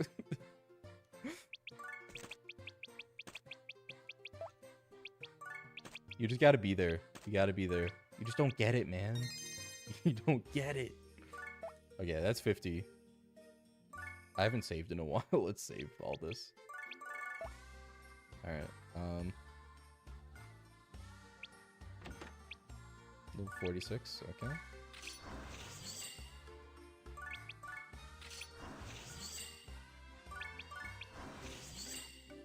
I didn't even hit the skill. I didn't even hit the XP risers. Wait, why can't I combine?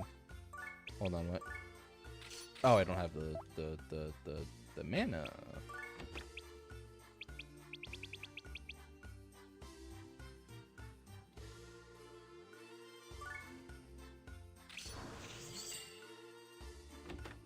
Okay.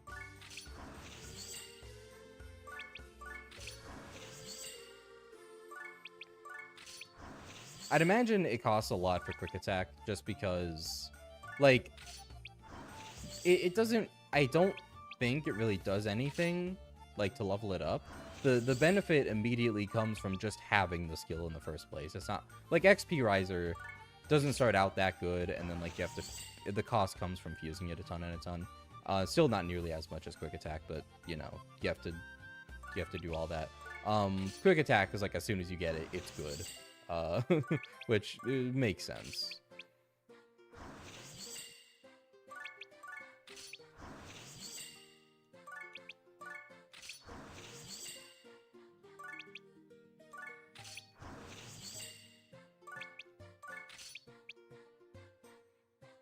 Same with return. I think return costs a fuck ton as well.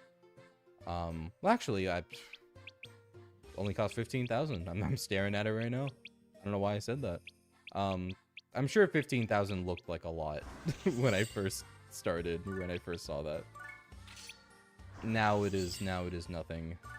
That is beneath me. I am God until the next super boss Bermuda Triangle map. Why is this only 99? Or 97 rather.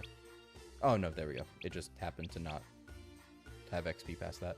Okay, cool. Well, my bottle mails are gonna be a little cracked now. That's cool. Couldn't you just give the return skill to Morona? She always acts first, right?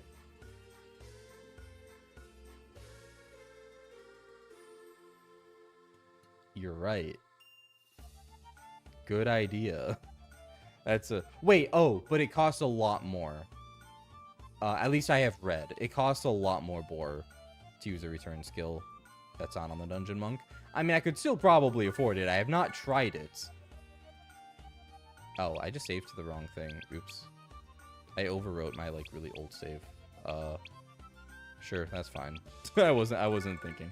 Anyway. Yeah. I've not thought about that, to be honest. It's a really good idea. Do I still have my Xenon? That's a okay, fitting name for an NIS thing. Return? Fuck it, XP Riser as well.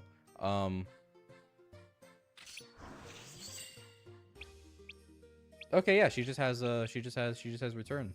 I don't know how much that's gonna cost. Let's test it. Let's see.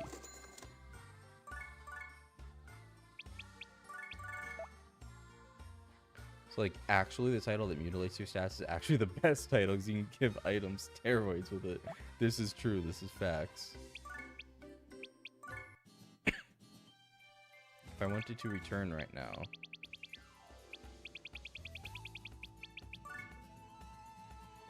Okay, that is actually a lot. It costs, like, exactly 10 times the amount, it seems like. I think this is what I returned with last time. I could still afford it, for sure. That's not a problem, actually. So that's good. But, like, earlier on, it probably is a problem. Let's go. It is, okay, yeah, it is just straight up 10 times more. 85, 740. Yeah. Wait.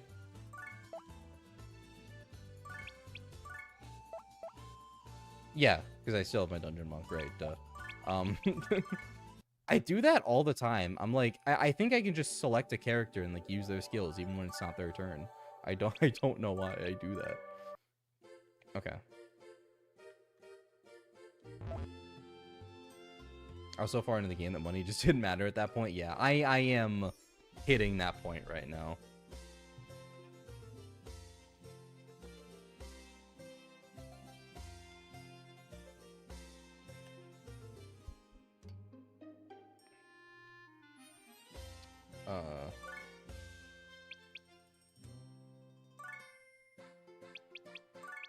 So do I want to just keep leveling, or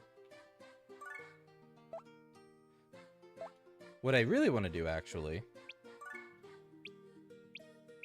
Okay, well, I want a dungeon that has, like, an item with speed, because all my units do have good speed, to be fair. But none of the really high-level items I've been able to steal, like, get high-level dungeons with, have had high-speed items. Like this one, like, can I steal these now? Because I couldn't steal these before, despite them having, like, the same level of other items that I could steal. It's still 1%. That's crazy. So I don't know why this is. This take home rate is 1%. For these spears that are level 3175. Right? If I exit and go into this other dungeon, that has 3141 level items, which is, like, only, like, a 30 level difference. They're, like, 100%. So I don't know if, like, different item types are just harder to steal, or what. But that is a thing. And I leveled up these bottle mails during the stream, and it's, like, still a thing. So it's not just because of the slight level difference between the items. Clearly. Anyway, I just wanted to point that out. I'm really tempted to just, like, find any kind of higher level item and just, like, steal shit.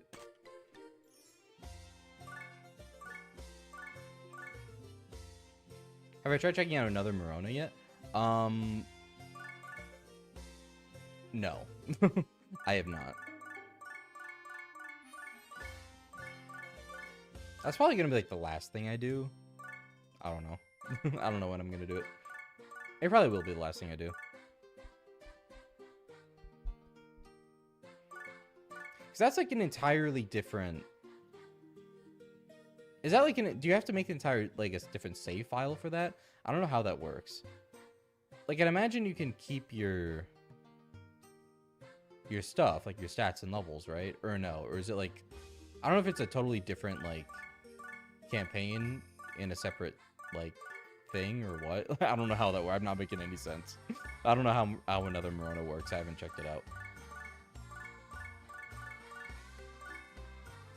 Figured I'd do, like, all the main content first.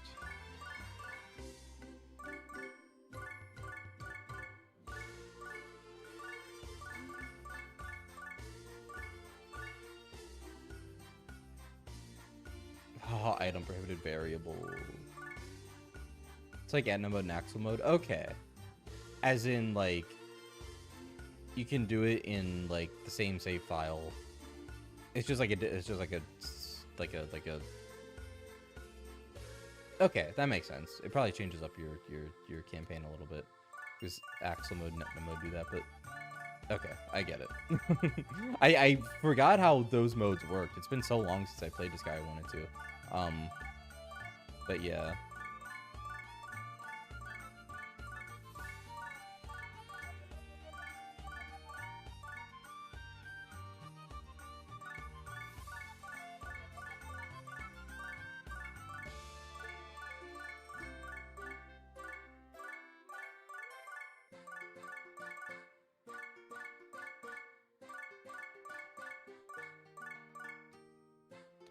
You either start a fresh save with it or continue a new game plus into it. I did not mean to do that. I don't know why I did that. I misinput.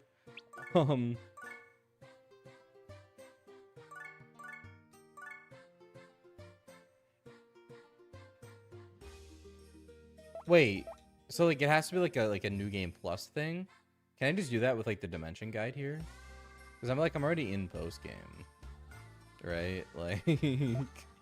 Because I know this is where you can like restart like a campaign, your campaign, and go to like New Game Plus, which I have not done. I don't know if there's any New Game Plus exclusive stuff. Maybe I should look into that. Maybe that's important. I don't know.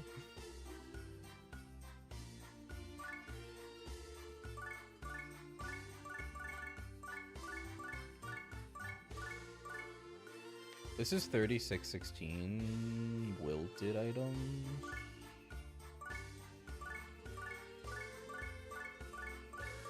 Honestly, I'm not even like... Maybe I just don't... I'm not going to care about like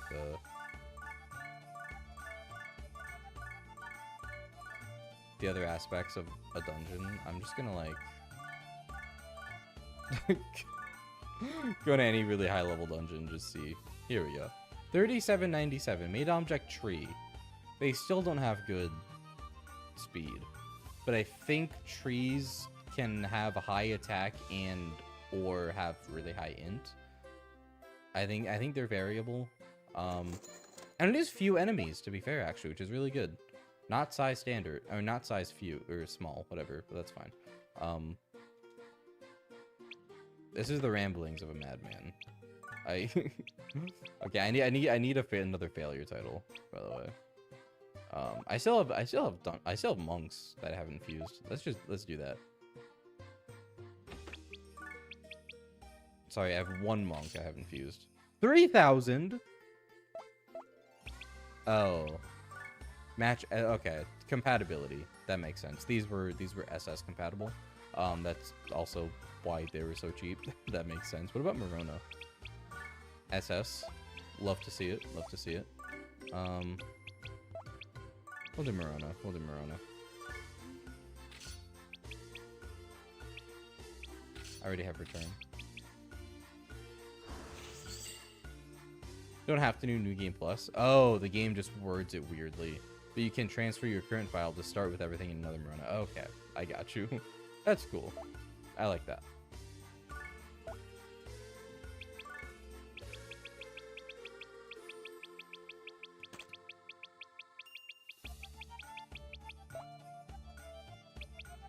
I had to look it up to confirm. Many such cases. I feel like that with everything and in games like this.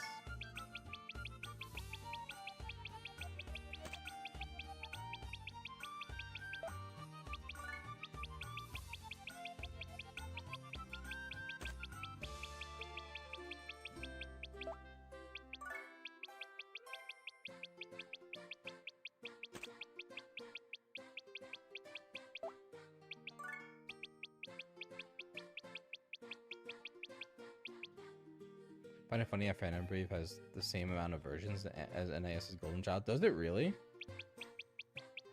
Yeah, I remember being surprised at how many versions it actually had. Because it has like the original, which I think was on PS2. And then it had a PSP version. And it also had a Wii version. And then also the PC version. And the PS5 version. But I think like the PC version got updated to match the PS5 version because it had like either more content or different mechanics or both. Like, so I don't I don't know exactly. I don't know exactly what that deal is, but I know that is a thing that happened. Hey Exio, what's up? Welcome, welcome. Excellent show. You like Phantom Brave? That's my goat. I knew you were my goat. Yeah, we're doing it. We're playing Phantom Brave.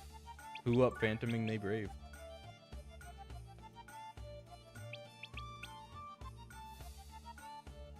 Sorry, I thought I heard something.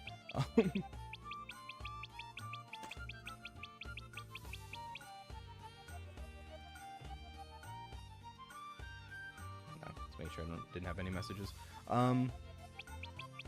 Yeah, I am loving this game. I'm in post game right now, so we're just like doing grinding stuff. I'm looking for a failure title. Sometimes, I swear to God, sometimes it takes fucking forever to find one. I did see that post you made, by the way, Exia. Oh, failure. I hope that means good things for the channel.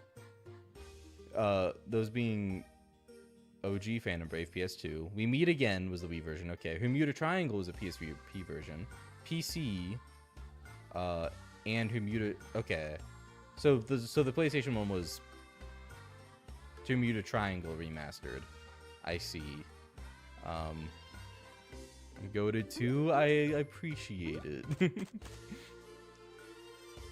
All right, we're gonna. Where did this owl spawn?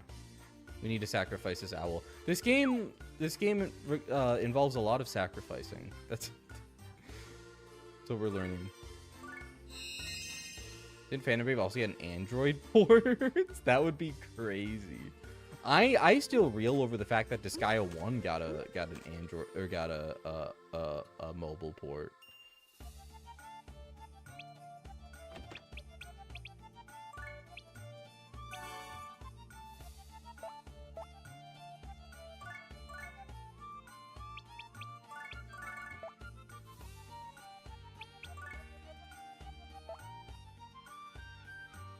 Accidentally going to the mailbox instead of the dungeon monk. Many such cases. I do that all the time. All right. So the stats on these, pretty damn good. These are going to be the highest level items I've tried to steal. Most of the HP, that's fine. I've learned that I can like learn the healing spells probably. Passives. Here we go. Yeah, here's a tree with 55,000 in. That's fine. And then, yeah, some with high attack. 46,000 attack. That's kind of nice. 45,000. So both of the attacking stats on trees can be, like, good. So this is a good dungeon to get. As long as 100%. Love to see it. Love to see it. That does mean I could... I could keep trying to progress in the dungeon. And see if it ever, Let's go! So only has like one enemy in the dungeon too? This is beautiful. This is beautiful.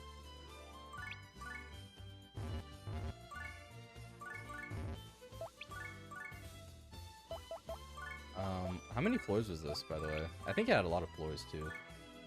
Maybe not. I can't get up here. The physics of this game are so bad sometimes.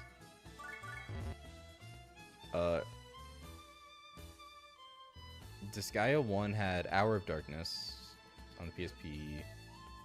Disgaea 1 DS, I do know about that one. PC, Disgaea 1 Complete, of course. And mobile for some fucking reason. Oh, Afternoon of Darkness. I thought it was Hour of Darkness. Hour of Darkness was the original, I think. Wasn't it? And then, yeah, Afternoon of Darkness was the PSP one, I believe. Oh my god, this... So, the game is telling me that I can't, like, climb up here to attack the fucking owl, but I know I can. Or I usually I can, like, manually do it and finesse it, but, like, it's actually not letting me. Defense plus 360%, that's crazy.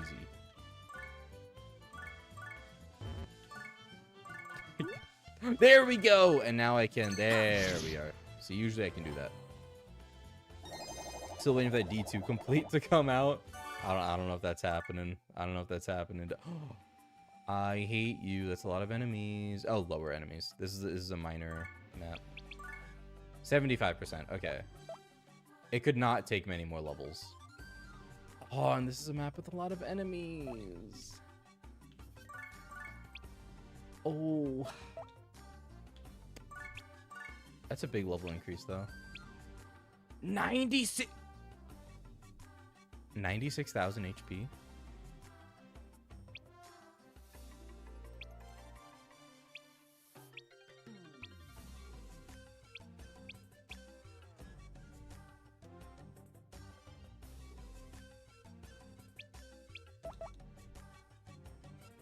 Okay, I'm gonna outspeed all these anyway, though, because they're low level. So, like, what am I fucking worrying about? He has 62,000 attack. Give it to me. Let's go.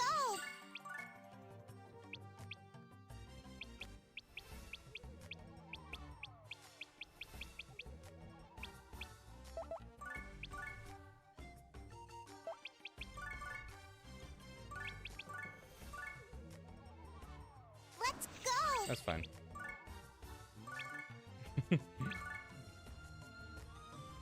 That tree is 70,000. Oh, yeah. These mana, like even level like 2,000 items could have like over like in the 100,000s of mana. Like it is really getting up there. Like yeah, these have 100,000. Yeah. So mana is getting much easier to grind, but just by stealing these items.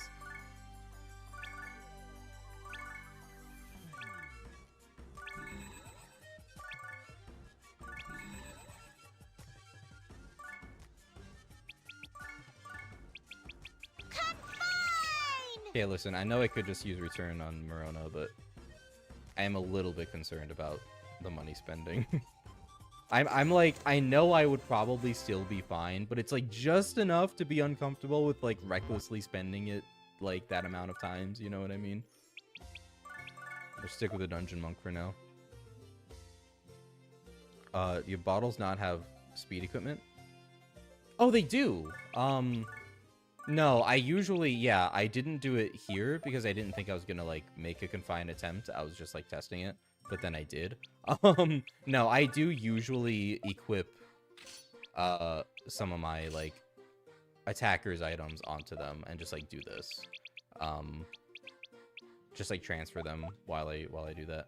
I didn't really have to on that floor. It kind of worked out because, like, it was a special floor with lower level enemies, but I do usually do that.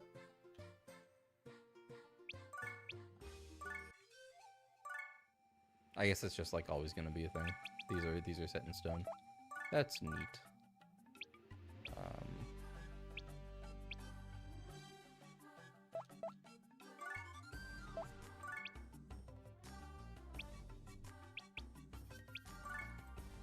Let's do it.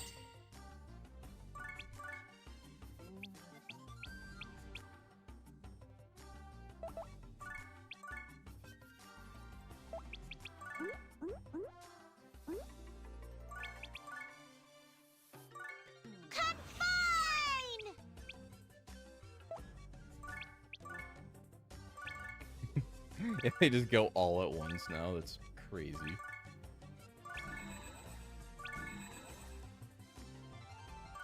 Okay, Elite is definitely a rank 7 title.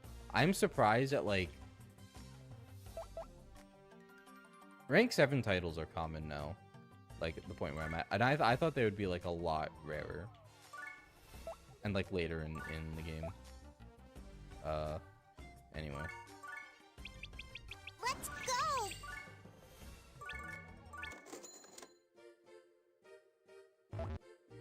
Hey, Elia! Welcome, welcome. Fine! Yeah, that's fandom brave in one word.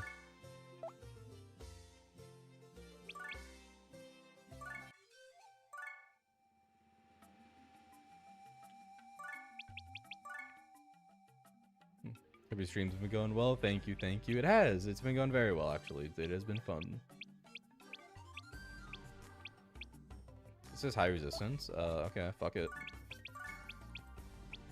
Let's go!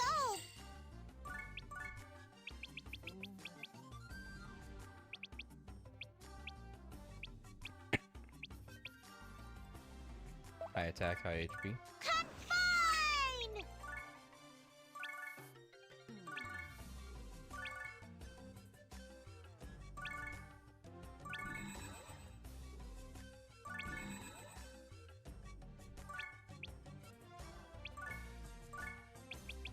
Let's go!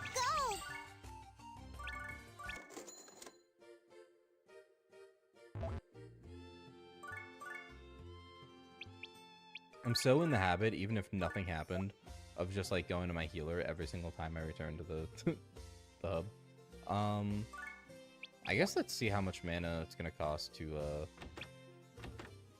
do stuff with these items. I don't really have like a focus goal other than number go up. I kind of just pick whatever items like I haven't fused into in a while out of my main attackers and just go crazy on them with the items I acquire. So that would be like the atomic dagger here, or the cactus. The cactus needs some love. That's my little Scrabbits weapon. Except I need another failure title.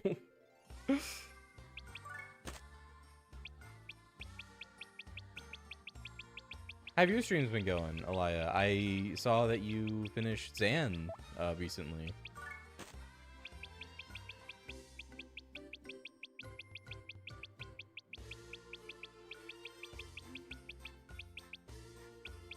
Foolish, useless. Another useless, but no failure.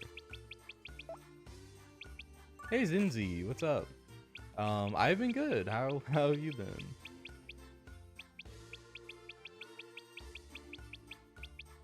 Ruined, but not a failure.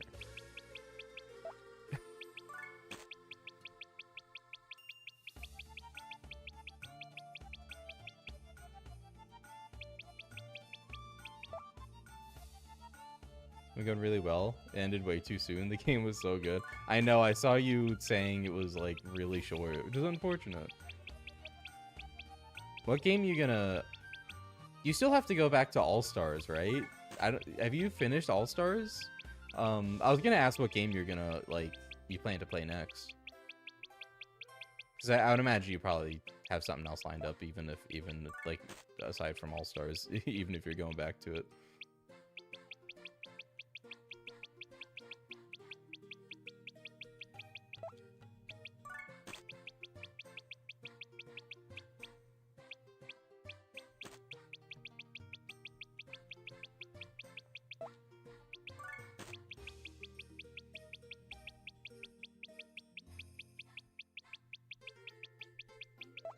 Dude, I feel like I'm blind. I had to have passed at least one failure.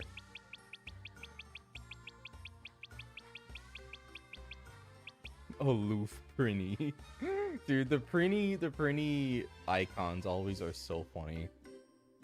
Like, I love the ones, because they look like this in, like, I think it's their cut-in image in Disgaea 5 as well. It has the same kind of vibe, where they just looks like they're just staring, like just with the fucking 1,000-yard stare, just into nothing. They're staring into your soul.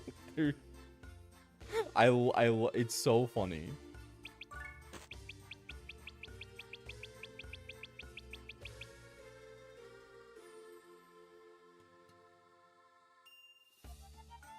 Doing good as well. Good to hear. Just want to let you know, love your content. Keep up the great work. Thank you so much. I appreciate it.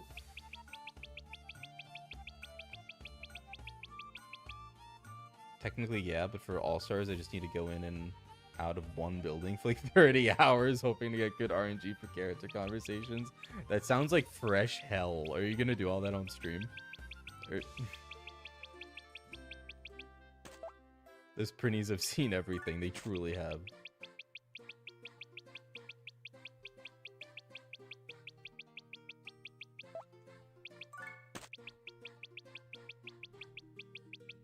I don't think I've ever gone this long without seeing a failure unit.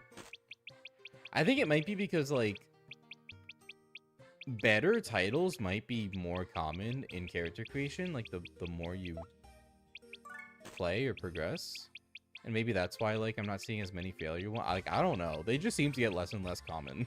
I don't know if that's a thing at all. Probably talking out of my ass there, but, like, I'm getting dog shit luck. I'll never forget concept art Prinny. I remember that. That's a stare that goes right through you. It's so funny. I'm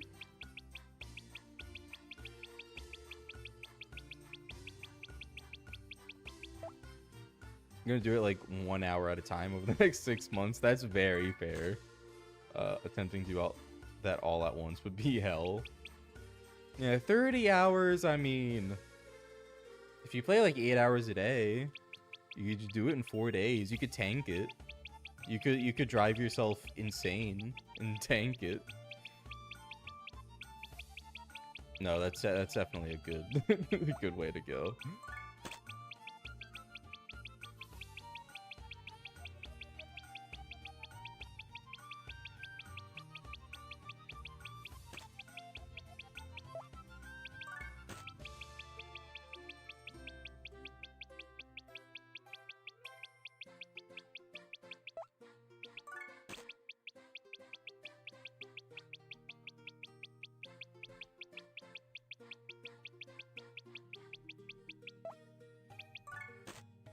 $30 is honestly an underestimate. It's all RNG. You can get duplicates. That sounds horrible.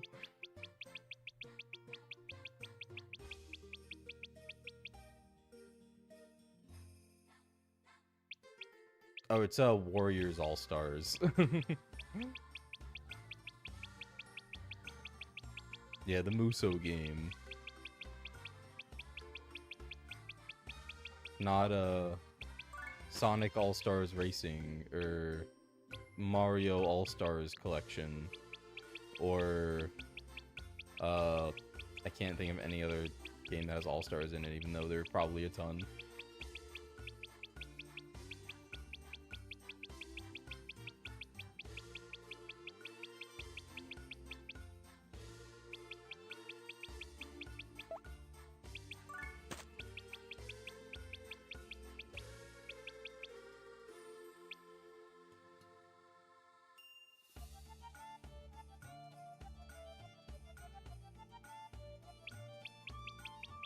You did that too, Maxim?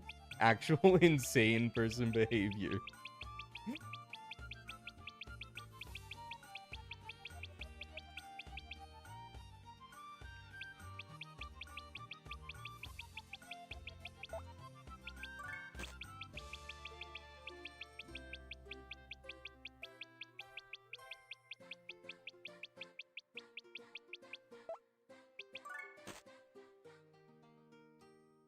Oh, PlayStation All-Stars.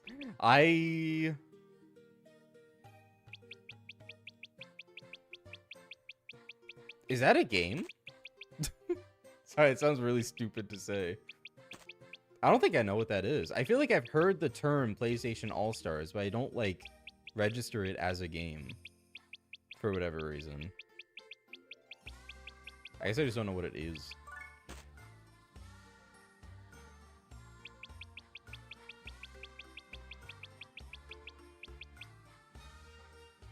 Morona's level changes the title ranks of a fan.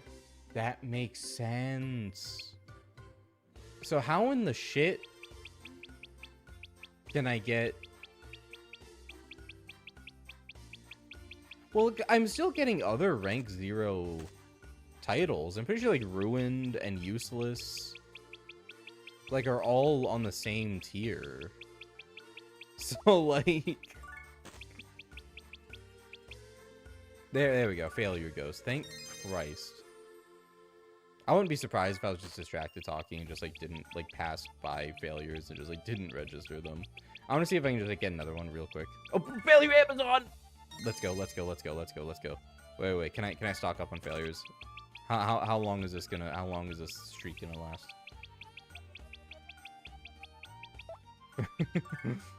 Cunning.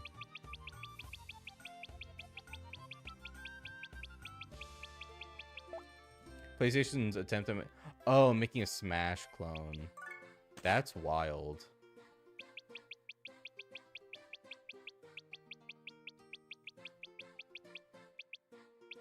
Wait, who the hell was in PlayStation All-Stars?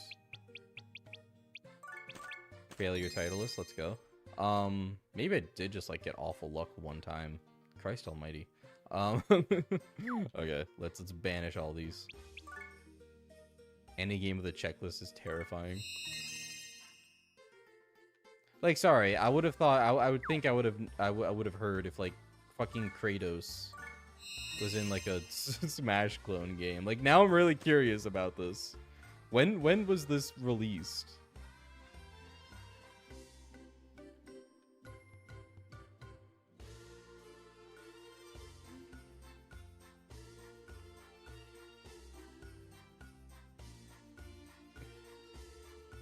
...2012.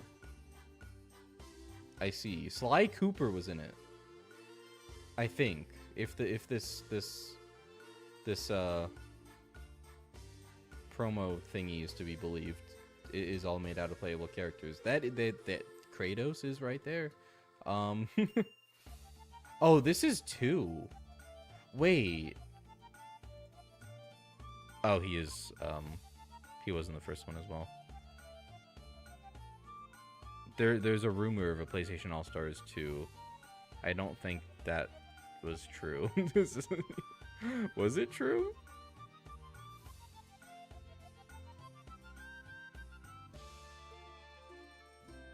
I don't think so. Anyway, crazy. Sorry, I did not know this existed. I see Sly Cooper. I see Sackboy. I see, I think that's Nathan Drake from Uncharted. I see Kratos. I see fucking Raiden from Metal Gear Rising. I see Ratchet from Ratchet and Clank. No, I'm sorry. Don't burn me at the stake. That's Jack from Jack and Daxter. I was getting my platforms mixed up. I haven't played either of those series. I think that's John Jack from Jack and Daxter. Anyway, I don't know who this girl is. Sorry, I know I don't like have this up on the screen. I'm just a Ratchet is in it too. Okay, Jack, Ratchet, Sly, Spike. I don't know who Spike is. Sir Daniel. I don't know that character either. Kratos, Raiden from Metal Gear. Fat Princess. That must have been the girl I saw in the picture I was just looking at. Parappa. What? Heihachi from Tekken. Dante from Oh my god, the fucking reboot Dante version. Who is Big Daddy?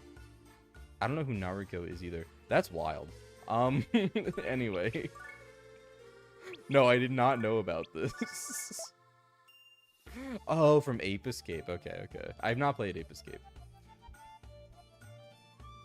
XU has done some cool videos on Ape Escape, though.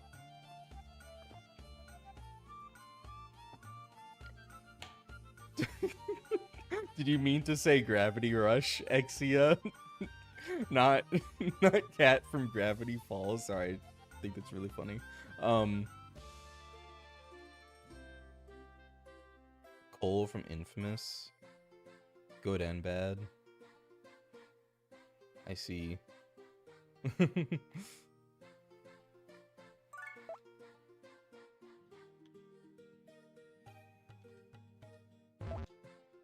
Big Daddy's from BioShock. Oh, okay. The underwater ruined city FPS. I see. I've not played that either. Clearly. I haven't played like half of those on that list. I've played Metal Gear Rising. I've played some Sly Cooper now. I've played 1 and 2. I've played some of the God of War games. I've played Metal Gear Revengeance. I think that's it. Well, I played Devil May Cry, except for the one specific game where that character is from. I've not played the reboot.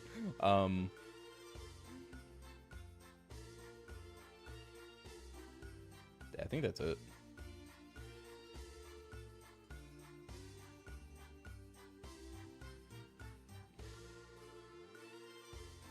Was I just gonna test? Right, that's why I got failure titles. Okay. We're I'm gonna failure up this cactus. And then we're gonna...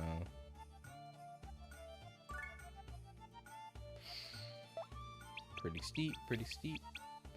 You all can go. You all can be sacrifices for mana.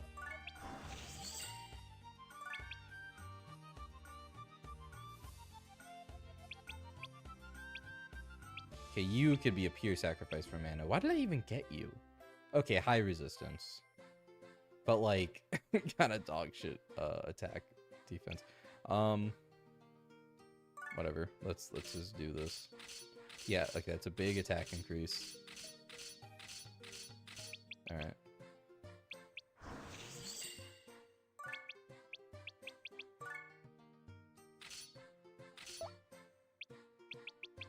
Attack 29.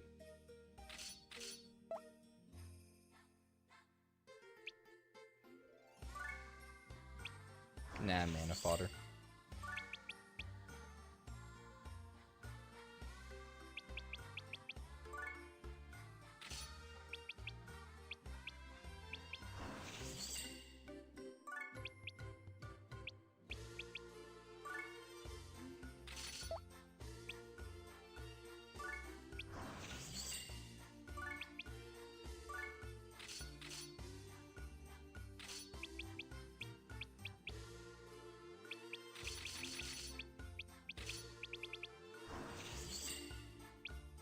Okay.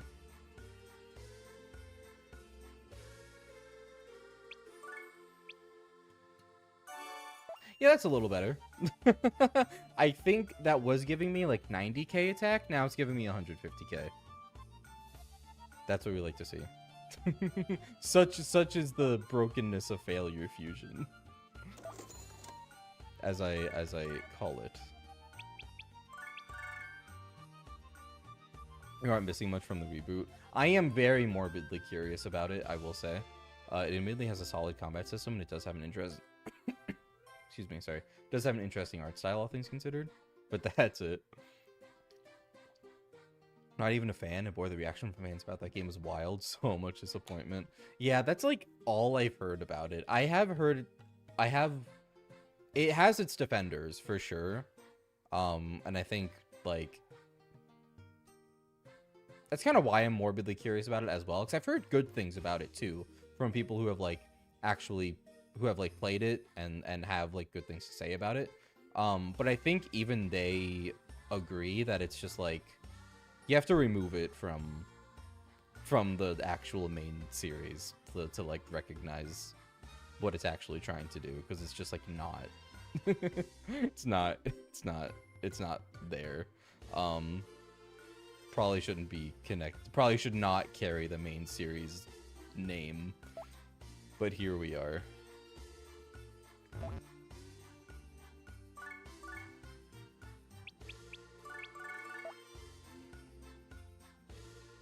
The PR team for the game did not help at all, actively stoking the flames. Really? I don't know if I know about that. That's wild.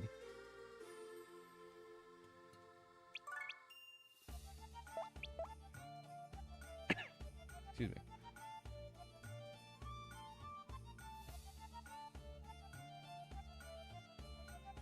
Let's see about something.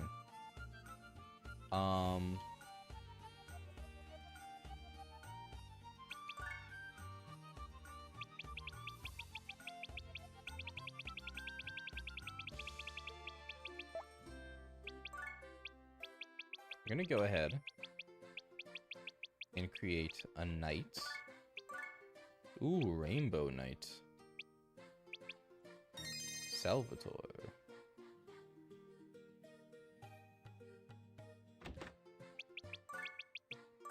Healing steps. Well, there we go. I can get healing steps on Morono. Now that's an interesting interesting knowledge to have.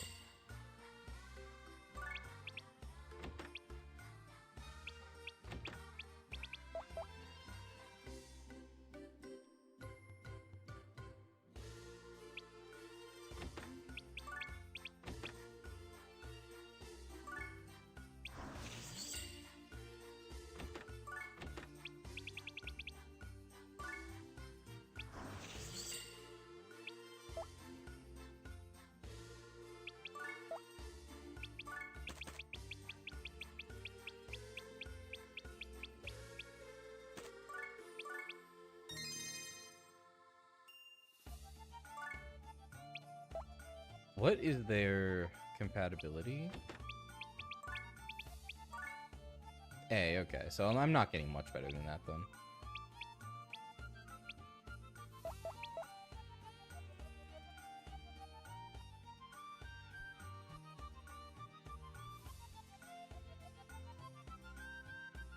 It's a solid game, the remastered version anyway, but it was just ill-fitted for being a DMC game. Yeah, that's about the impression I've gotten from from what I've heard about it, which like is something that makes me really curious about it.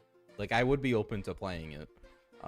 It's not very high on my priorities list, but it would be interesting, especially because I have played the other main games. I would like to replay them because I didn't really like get a lot out of them. I was more so I played them a long time ago when I didn't really like know how those kinds of games worked and how you could play on like explore combos and stuff like that, and like how much you could get out of them by playing on the higher difficulties and replaying them and like doing all the cool shit. I kind of just like played through the story of each one on normal and kind of like called it a day. That was way before I cared about like completion of shit or anything like that. So like I would genuinely go and like I would like to replay the DMC games and so I can like appreciate them more like as action games now I know more about the genre and like I'm into doing more stuff in games. But I the reboot is something that fascinates me. I remember Hideki Kamiya stood firm about the reboot. Personally, more a fan of his Bayonetta series. I love Bayonetta. I did the same thing with Bayonetta, but I fucking love Bayonetta. Those games are really good.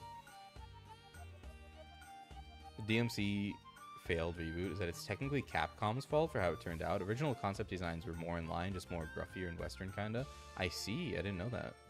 That was the era of Inafune Capcom as well. Yikes. I see. I think any bad decision or bad like outcome a game has, if Inafune's name is anywhere near it, that's the explanation. That's it. You can tie it back to Inafune.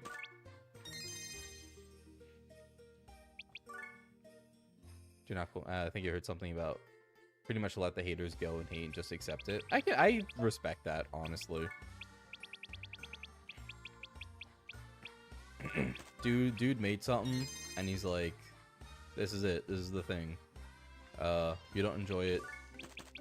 Sure. I can respect it.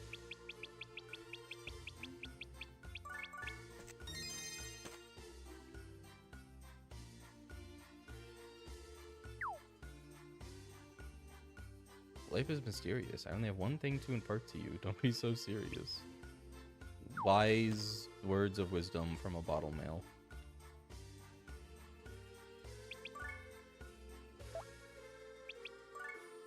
As someone who's played through all of Bayonetta top to bottom, Bayo 3 story is kind of bad. I loved Bayonetta 3 simply for its like set pieces and cool combat. I really liked playing that game. I did not care that much for the story either. I just thought the game itself was cool as shit. That's what I remember from playing it. Also, that side game, not side game, well, I mean, it is, I guess. That prequel game they made after Bayonetta 3, the Cereza and the, I don't remember its full title. Bayonetta Origins was its main title, actually, and then it was like the subtitle Cereza and something. But, that was a really fucking good game. I actually really, really enjoyed that game.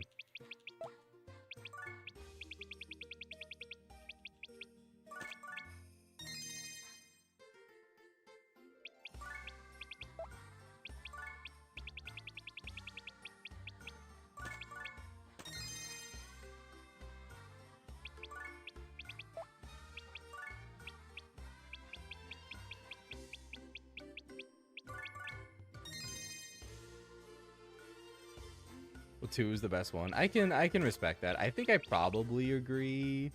2 was really good.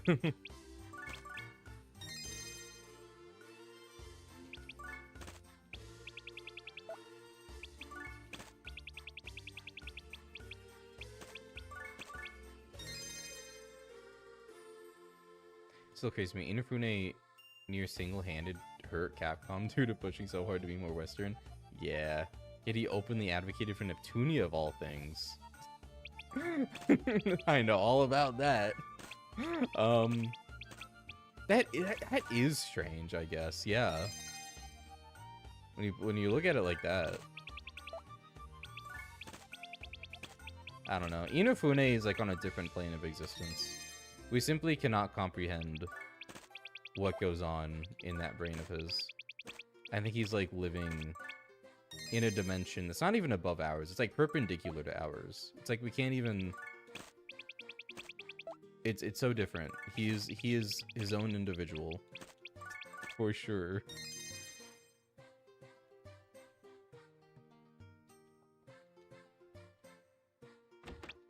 Okay, Morona. So how much is this gonna do?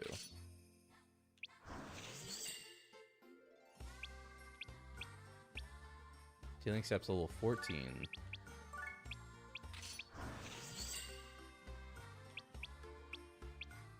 Level 18. Yeah, this is slow. This is gonna take a lot. There's a lot of things I like about Bayo 3, but there's also some elements that could have been done better. Yeah. That racing game was pretty dope. Agree. That was really neat. Get my input on Inafune. While I respect the man for giving us the X series,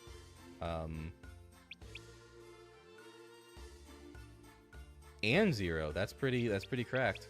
And did have a hand in the Gunvolt series to a degree. He isn't the sharpest tool in the shed. No, he's not. I mean, it's not even just Capcom. Like, his level 5 shenanigans are also insane. Like, I don't know how he does it.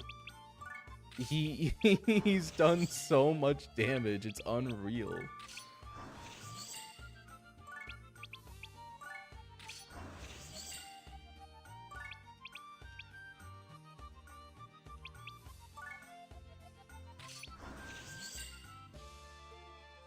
One undeniably good thing about Inafune's reign at Capcom is that he continuously pushed for Mega Man games to be made.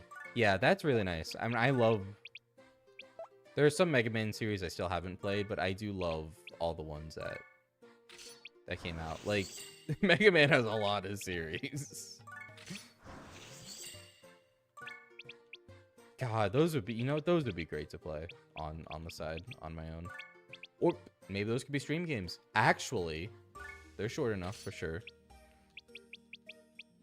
I still need to play, okay, Legends for one. Battle Network and Star Force. Battle Network is like a beast. I know there are a lot of those games. I have both the collections as well on Steam. And they're doing a Star Force collection, which is really, really cool. I don't think that's out yet. I don't know when that's coming out. But that is also very neat.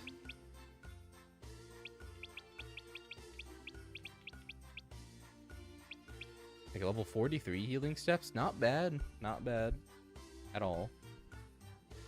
It would be really, really cool to like get healing steps. I don't know if turn 1 counts. I don't know if because healing steps heals you every turn. If turn 1 counts, like if Morona just heals instantly at the start of the map, that's huge because genuinely I could just fuse her with a bunch of high HP items and like then she could use those and like that's really fucking cool. She might be cracked.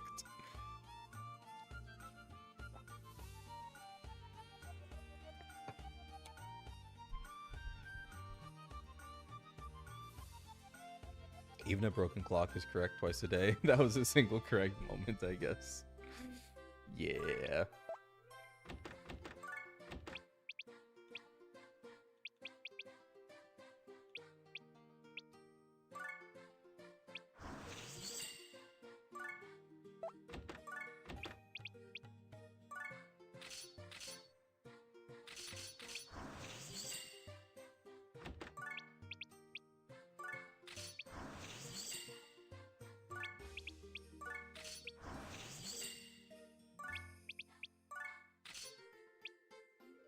Ooh, recovers allies? What? Love chant. Don't mind if I do. That's right, some levels can just, or some titles can just like give you skills too. I kind of forgot about that. Big Bang. No thanks. Wait, that's going confined. That wouldn't do anything for Morona.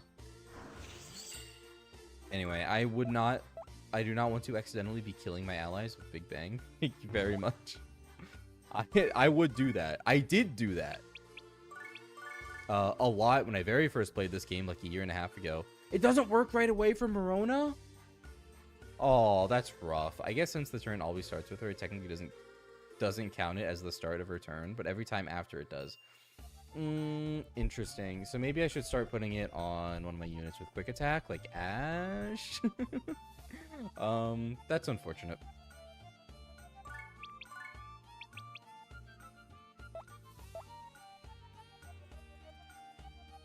She just has to survive one turn. Yeah, I mean, like, she could still be cracked, but that limitation, like, is pretty significant.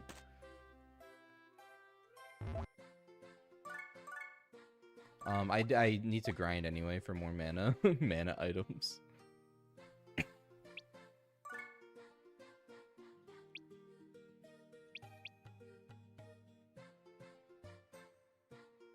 As someone who plays both games once every year, this is very true. Oh, Legends. Legends 2 literally improved the first game in every aspect, and first game is still good too. That's really cool. I do need to play those games at some point.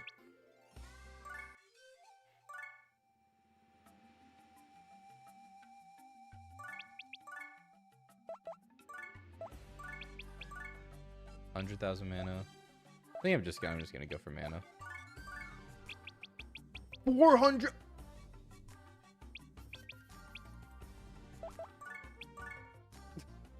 Let's do it. Okay. Let's go. Okay. I don't know what to say. Okay.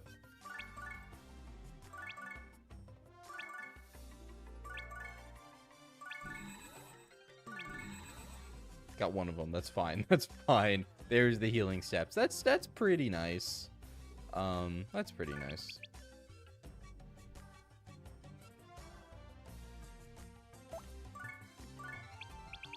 Let's do it.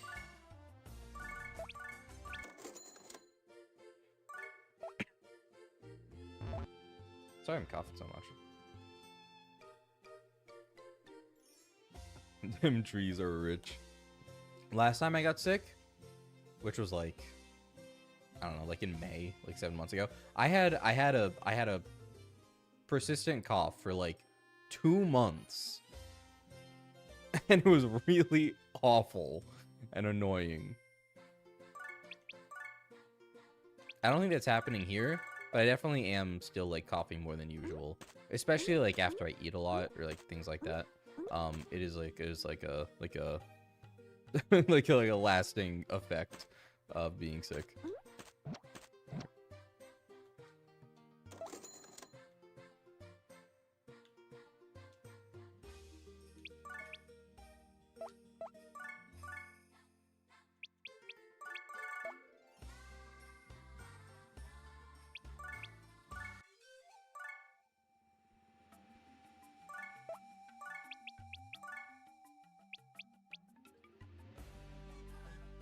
500,000 mana. We're so ballin', dude. Okay, yeah, get on top of the enemy. Why not? Let's do it. Maybe I should have stayed on the last floor where the take-home chance was 100, like a clean 100%. But whatever. We like to. Let's do it. We're taking risks here. We like to go for the gold. Go for the gusto. There we go. We got the 400k mana. 500k rather. Let's go. And this cough is never fun. You do sound better though. Yeah. It was like I thought something was genuinely wrong with me. Like I'm not kidding. It was like it was bad. It was really bad for like I don't even want to say multiple weeks, longer than that. I would like have a coughing fit, like a bad coughing fit, like at least once a day for like a month. Maybe like once every like I don't know. Maybe there's some days I wouldn't, but like it was a very common occurrence. And then it kind of like very gradually went away. Like I didn't even notice it was gone until a while after it was gone. It just like nothing was helping it get better, but it wasn't getting worse either. And it just like very slowly just like went away. that was bad. That was unbelievably annoying. It would like put me down. Like it couldn't do anything. Like it couldn't talk for a while at a time, like consistently, because I would just cough during it. Like it was bad. I guess it was just from being sick. I had chronic bronchitis growing up. Oh god, I'm sorry. That sounds awful. So I'd always have a persistent cough even months after. Record was like 4 to 5 months. Ooh. Though having to help with remodeling work didn't help it with all the dust. Oh yeah. That's rough. Thankfully only ever lost your voice like twice total. Do you still have to deal with that, or is it like better? I hope that is like gone.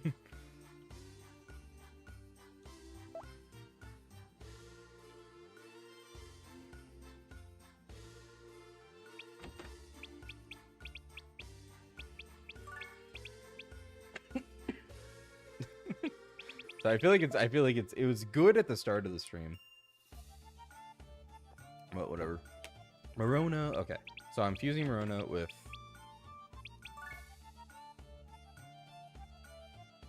why can I not? Oh, because I'm just doing this for mana. Duh. You can't. Okay. Which of these can I like actually just get rid of? This one's like the best. This one. It only has 100k though. Nah, fuck it. Okay. Prone to a cough now and then, but I've thankfully grown out of it. That's good. Only when you get really sick, and even then, not every time. I feel like that was when it happened to me like last year. That was like the only time that's ever really happened to me where I've had like any kind of persistent cough. And now I definitely have one again. Still, it's definitely not as bad as that one. Doesn't feel like it, but it's still like there.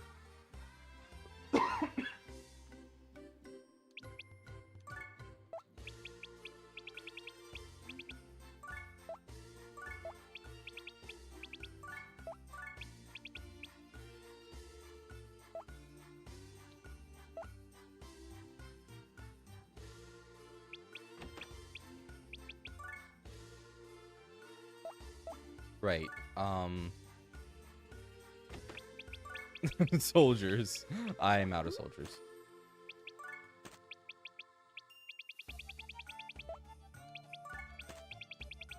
Soldiers. Summon.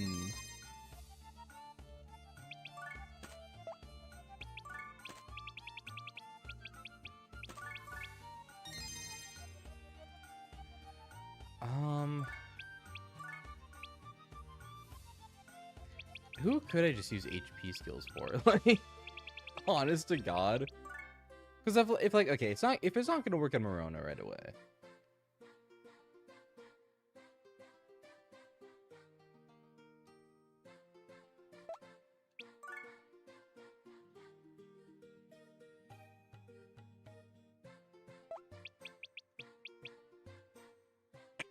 Like, I want Ash to still just use, like, attack skills, you know? But, like, I don't know. He has quick attack. Well, there is also that skill that heals you when you confine.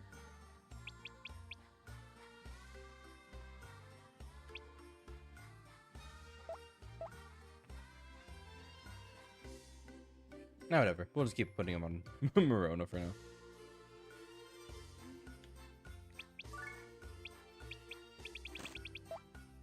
I was calling the one time for like 2 weeks. I was coughing so hard you're vomiting. Vividly remember playing FF15 during that time. Oh, I I get it. There's like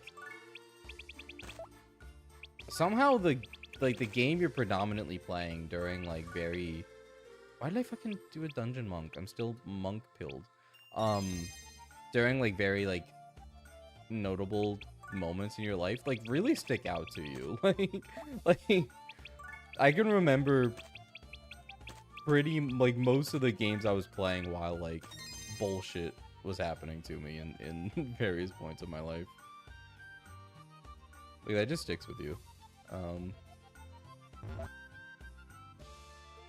I do not need this dungeon monk. Where did he go?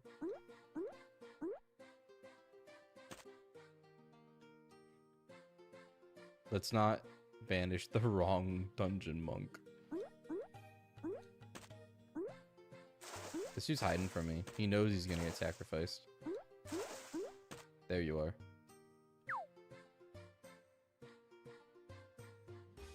Morona got trapped. Banish it. Big Bang plus HP item plus healing birth for confined nukes. Ooh, interesting. Very interesting.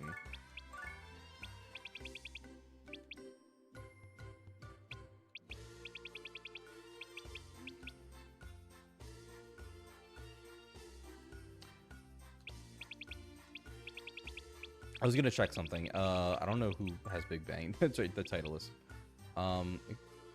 Crazy. I was gonna see if Big Bang scales off HP. I don't know if it does. Probably not. But like, that still sounds like a good kind of build. Okay.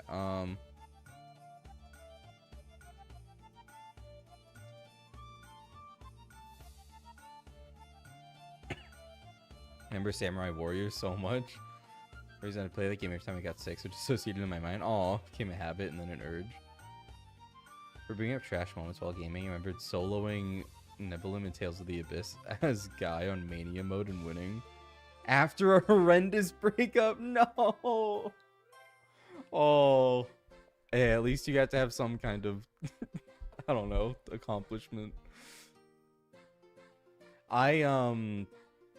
I've always heard really good things about Tales of the Abyss. I actually recently started it because I have it on cartridge.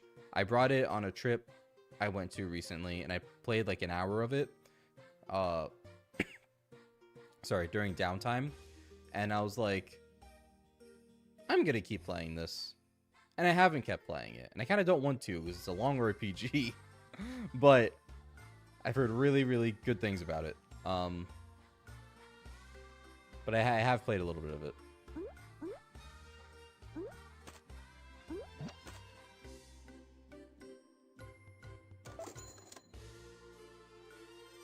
My memory was Pikmin 1 on the GameCube.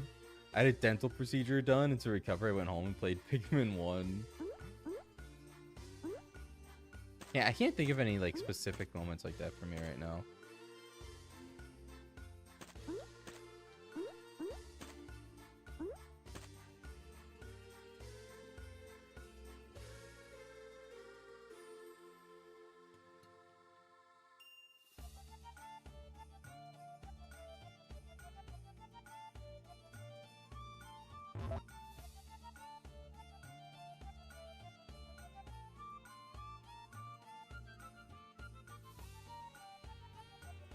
The US PS2 version was actually the definitive version of the game?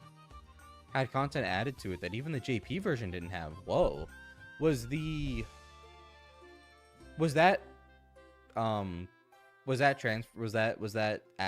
included in the 3DS version?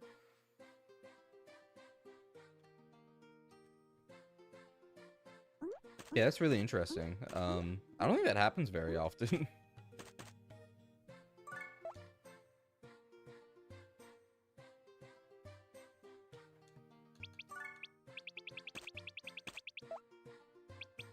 Wasn't until the DS port where it all became standardized. Oh, okay. That makes sense. It was, like, I spent a while thinking that game was a 3DS original and exclusive, because, like, whenever I heard about people talk about Tales of the Abyss, it was always the 3DS version. Like, it was always on 3DS. I did not know it was an older game that was released on the PS2 until, like, I don't even know, a while after I, like, knew about Tales and Abyss. I remember being, like, shocked. I don't know why. Just because, like, it's one of those situations where it feels like everybody just, like, has played one version of it. I guess this is the most recent version of it.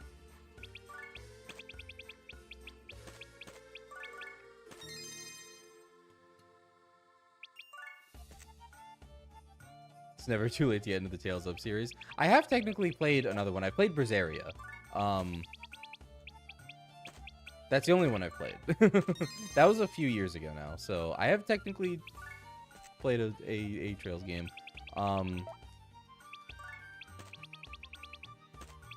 Fucking Bienfu is still one of the most annoying characters I think ever to be graced onto my screen. Good game though. Good game.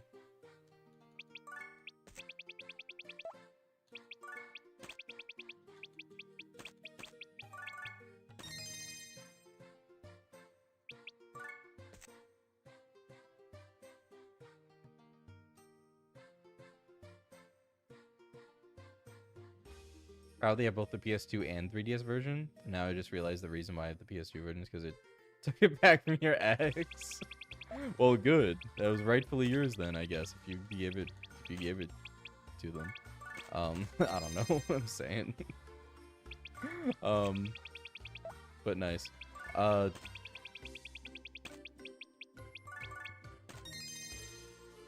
I kind of, that reminds me of the fact that I have a copy of A Link Between Worlds for the 3DS, and I don't know how I got that copy, because I thought I knew how I got it, and it turned out not to be true. I remember lending it from a friend, and that's how I played it.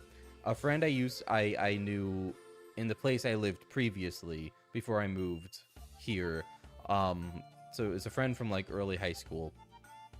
I borrowed it from him because he was like, dude, like, you need to play, like, I hadn't played any Zelda games at the time, so he also lent me Minish Cap. I'm pretty sure I played Minish Cap from him, and, like, I barely remember that game, but it was good. But I also borrowed, Link Between Worlds from him, and I could have sworn that's why I still had it. I was like, oh shit, I never gave this back to him. Aha, whoops. We were texting like a while after I moved up here, and he still had his copy. So now I'm like, no, dude, I could have sworn this is your fucking copy. He's like, no, I have A Link Between Worlds. You gave it back to me. I don't know where the fuck this game came from.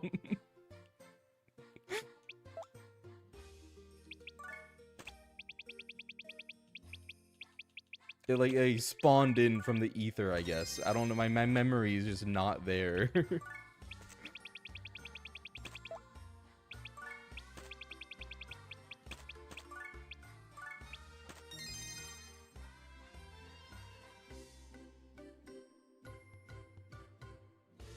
You're really into Tales. Play basically every localized entry outside of Fantasia. Nice.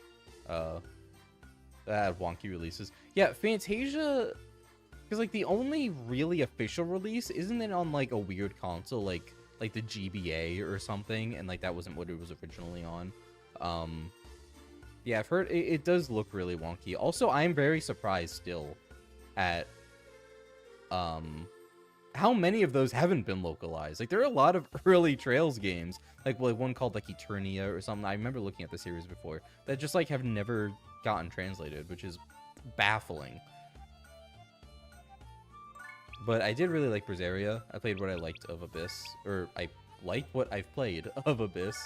So yeah, that's definitely a series I'm interested in as well. BN Fruit, good lord, he was annoying. That's what I'm saying. Yeah, it was exclusive on the GBA for us. Yeah, that's like bizarre.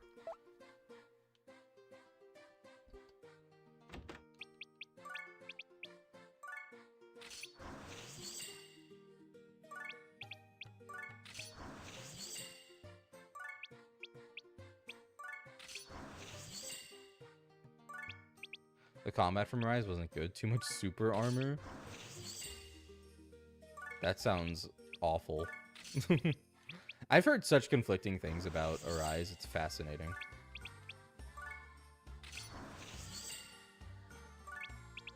We say those Link Between Worlds also a solid game. I remember liking it.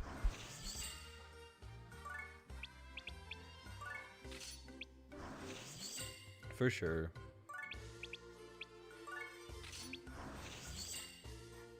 Only like 2/3 have gotten translated. That's wild. That's why the whole recent remaster thing caused an outrage. I know, because they're doing like Berseria, aren't they? Which is, I mean, still looks good, to be frank. It's a solid looking game. And it's on modern consoles already. That is baffling. I guess like they did the Graces F remaster a while ago, which is like understandable because I don't think that had gotten ported off the PS3 yet, so like fine. I think they're doing Zillia as well, which I get again fine. This is from an outsider's perspective because that also is stuck on the PS3. I don't know, but Berseria's deranged. Berseria's actually deranged.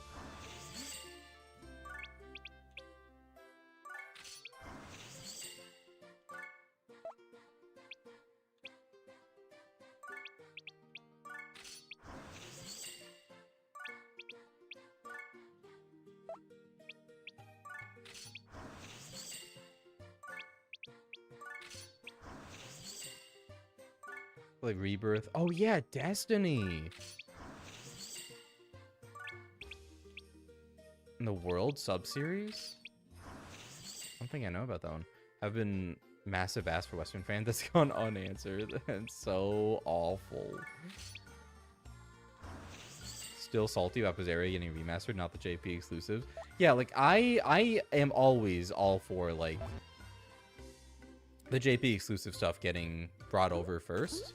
Like any time that's like an option, I want that to happen because like that's the first time that we would get those games. Like they're like inaccessible otherwise. That's why I respect so much the people who make like fan translations and fan patches and stuff like that. Like because I know that's so much work and it's doing like, and just the fact that it can make those previously inaccessible games like totally accessible to everyone is so valuable. I don't know. I love.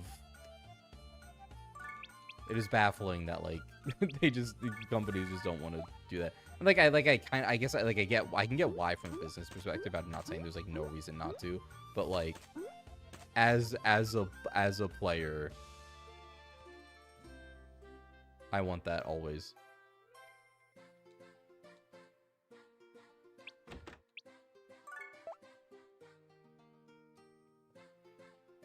The remasters themselves are also iffy. Really? Like, wasn't the Switch Symphonia? Oh, I do remember the whole Symphonia debacle. That wasn't good. Legitimately the worst version of the game. That's after it got patched multiple times. Yeah, I think it was like, I don't know, 30 FPS locked and like had a bunch of bugs and like some shit that like a lot of stuff that people didn't like. The FPS tanks, stuff like that. From what I remember hearing. Yeah, not good stuff.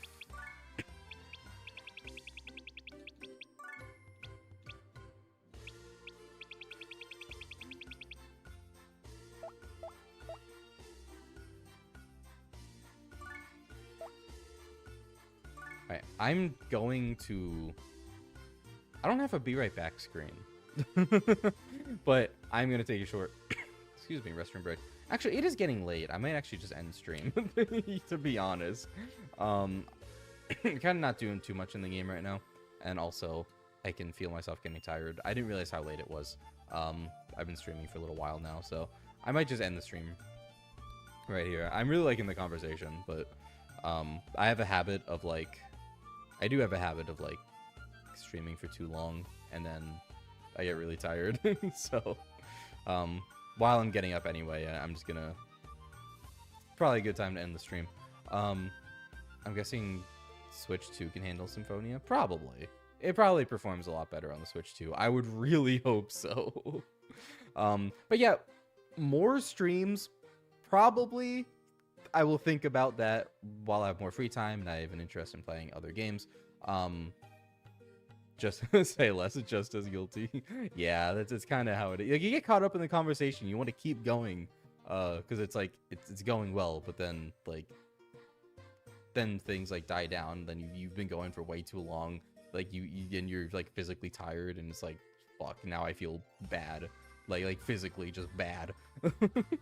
It's like every time I end stream, I'm just like so drained. Anyway, but yeah, because I always think I'm like, I'd rather not stream. I'd rather chill on my own or whatever. Like, I don't know how this stream's gonna go. It could go bad. There could be like no one there. Or there could be like I could feel bad like with the way that I'm talking or whatever. But then like almost every single time when I do stream, it goes really well and I have a lot of fun. So I do want to try streaming more now that I kind of have more time. But we'll see how well all that goes. But yeah, for now, good night. And I will see you all in, I almost said in the next one, like it's a fucking video. I'll see y'all later. I don't think I have a proper outro yet. I like for streams, I have an outro like scene. I'm afraid to click it because I don't know what's in there. I don't think I've used an outro screen in a while. Whatever. I'm just gonna click end stream. Have a good one. It was great.